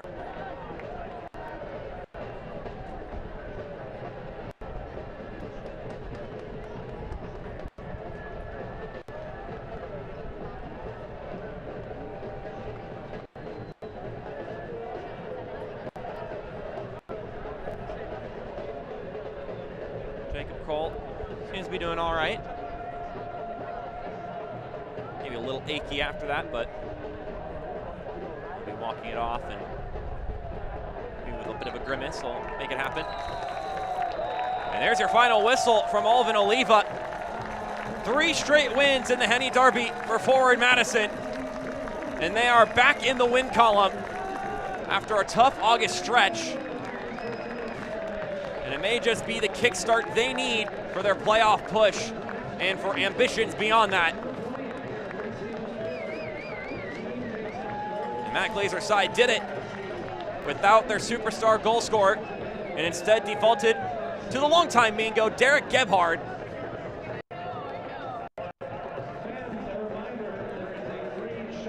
And he will be our man of the match tonight, and it's presented by Festival Foods. The game winner, and continued to be involved, got the assist as well. A goal and assist is always a good outing. Be sure to join our loud, vibrant, and unwavering friends with the block at Working Draft. And speaking of Derek Gebhardt's game-winning goal, let's take a look at the Dairyland Insurance play of the match. It's gonna be that 3rd-minute finish as he smiles and celebrates with Aiden Macias. It was Aiden Macias partnered with Nazim Bartman that ensured that Derek Gebhardt would score this goal here early in the game. 3rd minute, Macias crashes in on Fitzgerald. He has to get it away and instead finds Bartman, who then squares it away nicely to Derek Gebhardt, who sits inside the 6, waiting the service, and does what he needs to do to give his team the early lead and the advantage that they would then maintain throughout the rest of it. And there's Bernd Shipman getting his 11th clean sheet of the season, which keeps him in the lead in USL League One, a lead that he will maintain no matter who gets clean sheets over the weekend. And here is his save of the match presented by Dairyland Insurance. And we're gonna do a little bit of cheating here. We're gonna show you his 2 saving efforts here. This parry from Matt Bentley. This was a stretch of the game where the kickers were starting to find some offensive success. Neil Vinyals the entire night was doing well with the ball at his feet, and this one he parries away to Suko, who tries the shot, but Shipman, with the clear denial, is able to keep the goose egg and keep all 3 points. And we've got a little more to do here on ESPN Plus. On the other side of this break, our post-game thoughts and analysis on the other end of the break on ESPN Plus.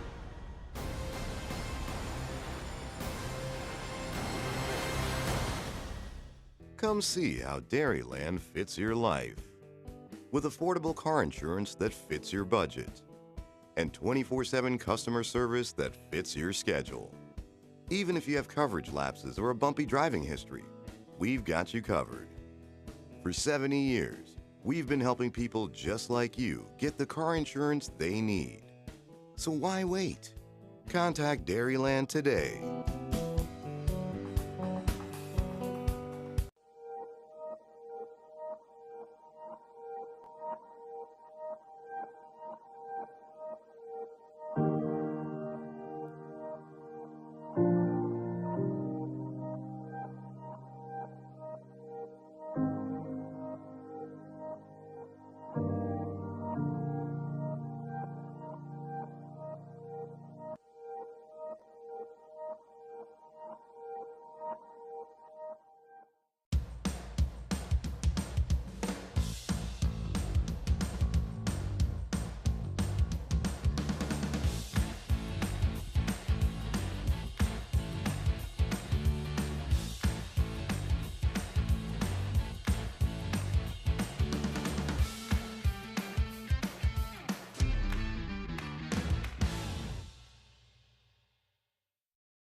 Post-game coverage here on ESPN Plus as the Madison players and the Madison faithful celebrate their first win in 6. Back in the win column, back with 3 points, and now at 41 points on the season here in 2023.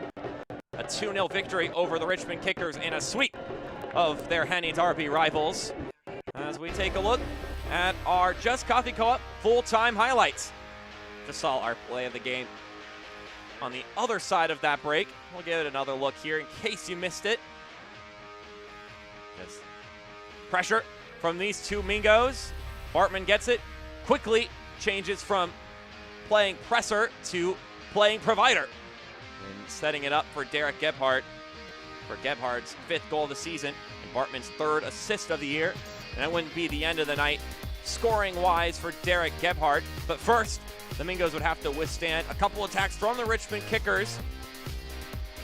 And it would first be this ball to Bentley, who very nonchalantly pings that one on target, but Bernd Shipman is ready for the task and knocks it out of danger, much to the applause of the flock.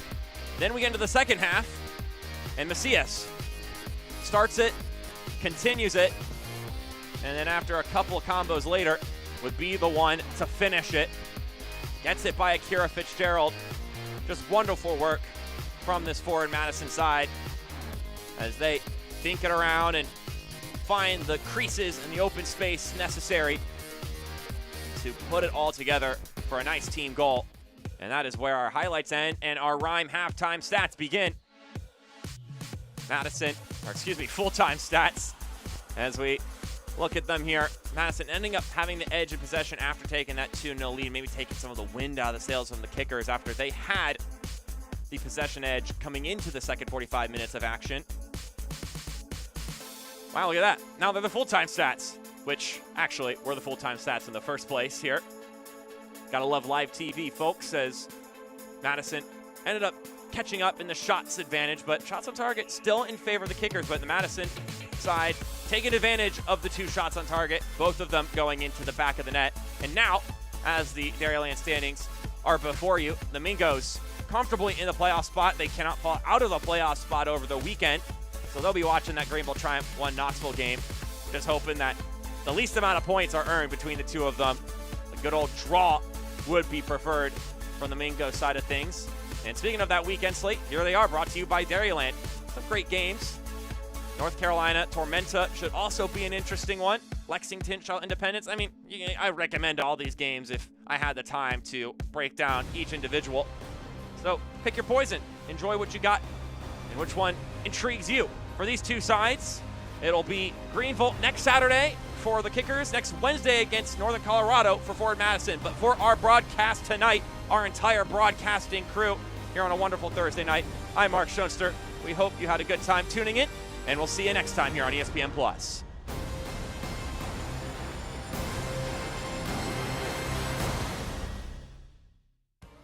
This copyrighted telecast of the United Soccer League League One cannot be retransmitted, rebroadcast, or reproduced without the expressed written consent of the United Soccer League League One.